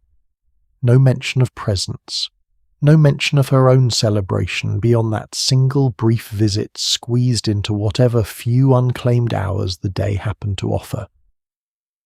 That is the actual texture of a servant's Christmas, recorded by someone who lived through it herself, rather than imagined by anyone writing about it from a comfortable distance more than a century later. Isn't it worth asking yourself honestly, how much of what you think you know about this entire period actually comes from a diary like Hannah's written by the people who lived it, and how much comes from a television show, a costume drama, a carefully lit set built to look convincingly Victorian, while carefully avoiding almost everything truly difficult about the actual experience. Popular entertainment tends to soften servants into charming supporting characters, warm banter below stairs, the occasional dramatic romance everyone eventually treated kindly, by an employer who turns out to have a heart of gold after all. Hannah's actual diary offers something considerably less comfortable and considerably more valuable precisely because of that discomfort. Not cruelty exactly, not melodrama, just relentless grinding, barely acknowledged labour recorded plainly by the one person who actually lived every single hour of it. I do not say this to spoil anyone's enjoyment of a well-made period drama, to be clear. Those shows have their own value, their own craft, their own way of drawing people toward history who might never otherwise think to look at it closely. But entertainment and evidence are two very different things, and it matters, I think, to know which one you are actually holding at any given moment. A costume, a set, and a script written by someone living in the 21st century will always inevitably carry modern assumptions about what audiences want to feel. A diary written by hand in the actual year it describes by the actual woman living through it carries no such filter at all. Nell, of course, left no diary behind at all. No letters survive with her name attached, no careful record of her own mourning, her own thoughts, her own particular way of making peace with a life spent almost entirely in service to other people's comfort. In the strictest, most literal sense, Nell is not real, not the way Hannah Culwick was real, a composite drawn from countless surviving records, statistics, household guides, and the rare, precious testimony of women exactly like her. But that absence, that missing diary, is not actually a flaw in tonight's story. It is in its own way the entire point. For every single Hannah Culwick whose words happen to survive purely by chance and circumstance, there were thousands upon thousands of girls exactly like Nell, whose mornings looked remarkably similar and whose voices simply vanished unrecorded, unremembered, carrying an entire private inner life to the grave, with absolutely nobody left to write it down, and that more than any single fire or bucket or blackened boot might be the real story sitting underneath everything we have walked through together tonight, the quiet, permanent loss of an entire generation of working women's own accounts of their own lives, saved from disappearing completely only in the rarest, most fortunate circumstances. What Hannah Culwick left behind is not simply one woman's diary. It is the closest thing we have to a window into a world that by design was never meant to be looked into at all. Every single detail we have reconstructed for Nell tonight, the cold water, the aching knees, the practiced silence, owes its accuracy in no small part to women like Hannah, brave or stubborn, or simply lucky enough to leave a trace behind when the world around them was actively organized to make sure they would not. But her story, remarkable as it is, only takes us as far as one small corner of one particular country. Servitude of this exact kind was never uniquely British, and the reasons girls ended up scrubbing someone else's floors looked very different depending on which ocean you happened to be standing beside. Because everything we have explored together tonight, every fire, every bucket, every carefully practiced silence, was happening at the exact same time on an entirely different continent too, where an entirely different group of young women were living through their own version of this exact same morning, shaped by their own particular history, their own particular struggles, and their own particular reasons for ending up exactly where they were. That other continent, the one waiting on the far side of an ocean, Nell would likely never once cross in her entire lifetime, had its own version of this exact same morning, and its own name for the girl standing at the centre of it. Across the 1850s and 60s, in kitchens from Boston to New Orleans, an entire generation of American households employed a servant they almost universally referred to by the exact same single name, regardless of what her mother had actually called her. They called her Bridget. To understand why so many Irish girls ended up scrubbing floors on the other side of the Atlantic, you have to start with the disaster that pushed them there in the first place. Beginning in 1845, a devastating blight destroyed Ireland's potato crop, the single staple food an enormous share of the rural population depended on for basic survival. What followed over the next several years was catastrophic widespread starvation disease and death on a scale that reshaped the entire country permanently. Nearly 2 million people left Ireland during this period alone, driven out by hunger and desperation, rather than any particular ambition for a better life abroad. Whole villages emptied out almost overnight, fields left untended, cottages abandoned mid-meal, in some accounts families scattering across continents with no real expectation of ever seeing one another again. The ships carrying these emigrants across the Atlantic earned a grim nickname of their own. During this period, coffin ships, a reflection of just how many passengers never survived the crossing, at all packed into cramped, disease-ridden holds for weeks at a time. Arriving in America then was not the beginning of some hopeful adventure, so much as the survival of one crisis followed immediately by the beginning of another, a new country, a new language of prejudice to navigate, and almost no savings left to fall back on. Here is the detail that actually sets the Irish emigration story apart from almost every other wave of immigration into America during this era, and it deserves real attention. Unlike most immigrant groups of the period, where men typically travelled first, established themselves, and sent for wives and daughters, later young Irish women frequently crossed the ocean entirely alone, unmarried, often barely out of their teens, travelling without a husband, a father or a brother anywhere nearby to meet them on arrival. Historians studying passenger records from this era have found that Irish women actually outnumbered Irish men on many transatlantic crossings, a truly unusual pattern for its time, one that speaks to just how much independence forced upon them as it was these particular circumstances demanded of them. And once they actually landed, an enormous number of these same young women walked almost directly into domestic service. The exact same work we have spent this entire evening exploring, in intimate detail, just relocated to unfamiliar streets, unfamiliar accents, and an entirely unfamiliar country. Why domestic service specifically out of every option available to a poor newly arrived immigrant?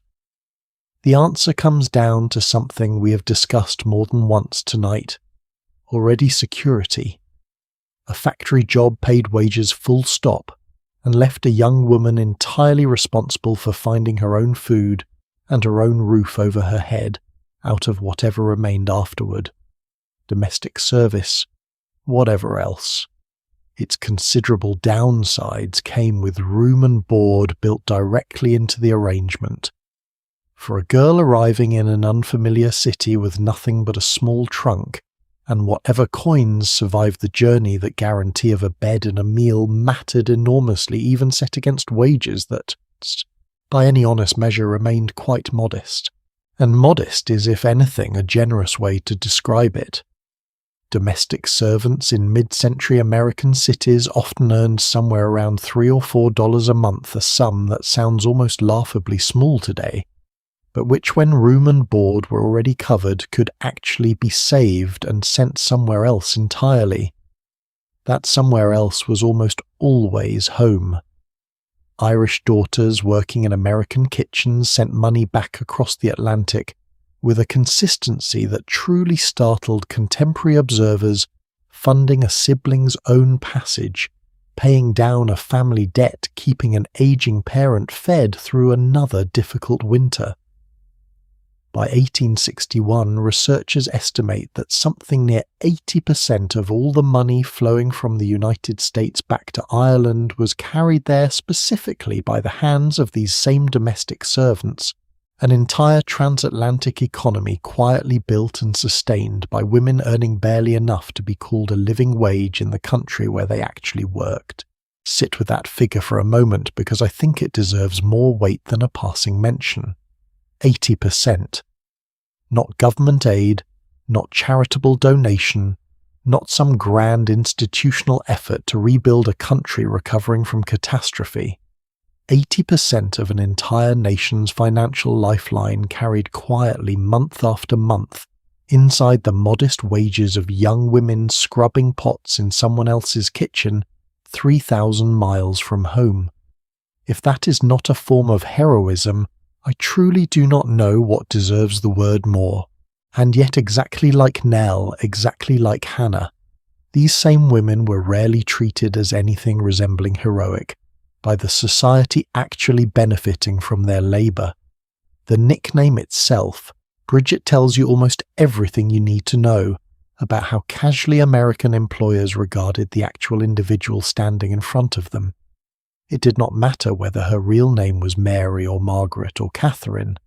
Newspapers of the era ran cartoons mocking the supposed clumsiness, ignorance, or stubbornness of the generic Irish servant girl, an entire ethnic group flattened into a single lazy caricature for the entertainment of readers who had almost certainly never once lifted a coal scuttle themselves. Employment advertisements openly stated preferences for what they called American girls, instead a polite enough phrase on paper that everyone involved understood to mean quite plainly not Irish and definitely not Catholic. It is worth pausing here to notice how strangely familiar this particular contradiction feels even now. An entire economy quietly depending on a specific group's labour, while that same economy's popular culture mocked, dismissed, and looked down on the very people making it function. Bridget kept the kettle boiling the floors clean, and the children fed in households up and down the eastern seaboard, and Bridget was in the very same breath the punchline of a joke printed in that week's newspaper. I do not think that particular contradiction ever fully disappeared from how societies tend to treat the labour holding them together. It simply changes its accent from one century to the next. Does any of that sound familiar after everything we've already walked through together tonight? A servant's actual identity quietly overwritten by whatever name or assumption her employer found more convenient. A woman's competence and character judged in advance by a category rather than by anything she had personally done. We watched this exact pattern play out inside a single London kitchen earlier this evening. Here it was again, an entire ocean away, wearing a slightly different accent, but built from precisely the same casual disregard for the actual human being underneath the label. There was at the same time one genuine difference worth naming honestly, because I do not think this story is well served by pretending every detail lines up perfectly on both sides of that ocean. Unlike Nell, working entirely alone in her narrow London townhouse, Irish domestics in American cities frequently found something much more like an actual community waiting for them. Churches organised around Irish parishes offering not just faith, but genuine practical support, a place to find work, a place to find a friend who understood exactly what home had actually looked like.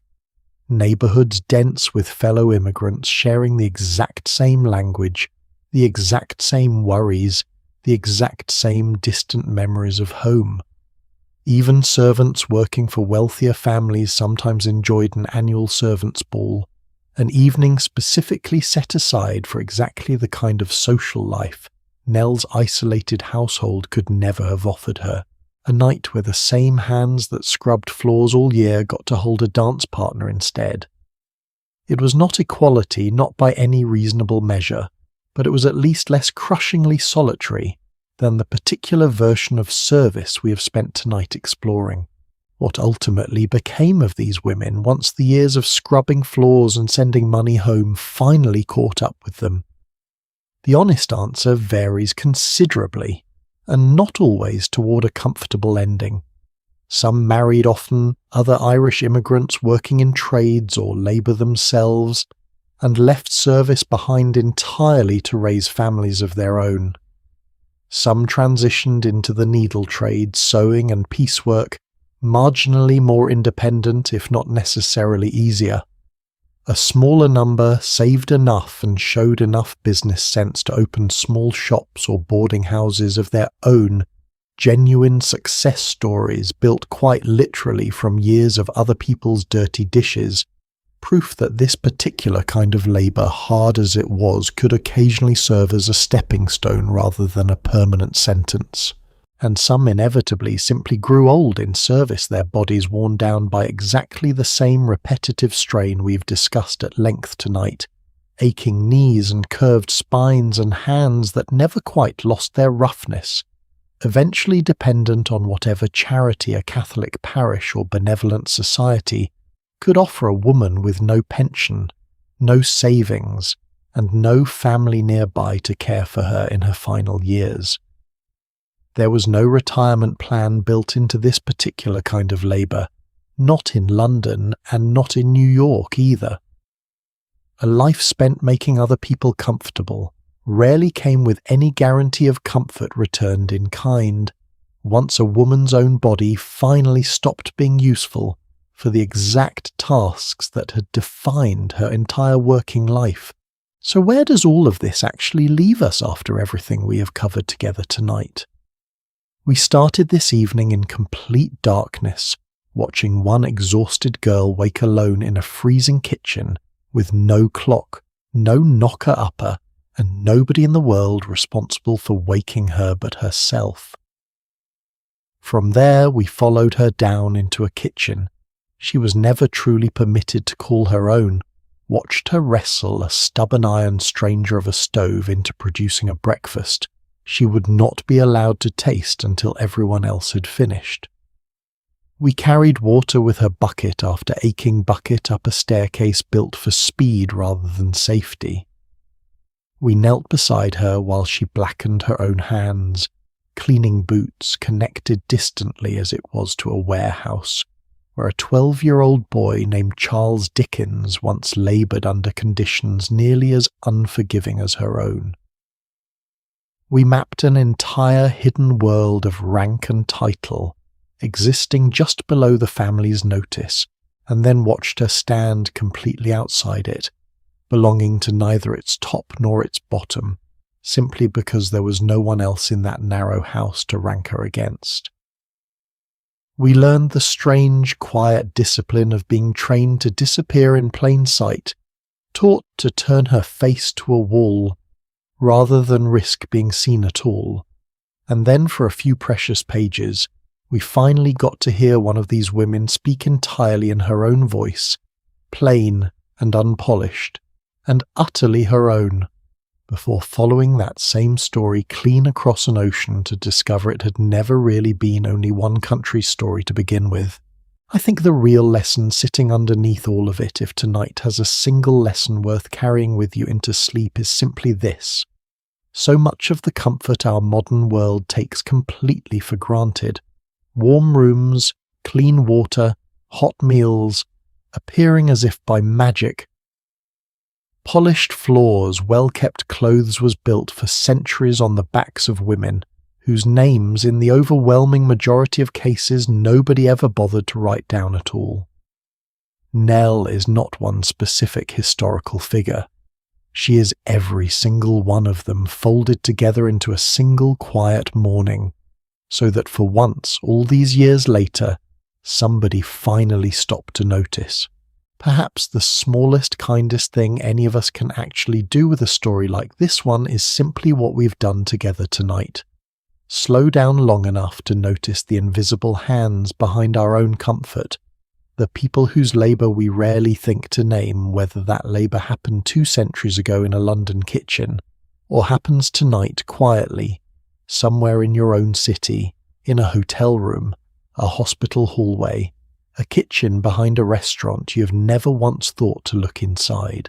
Thank you truly for spending these hours with me tonight, sitting in the dark, letting one imagined girl's very ordinary morning stand in for an entire hidden history most of us were never actually taught in school.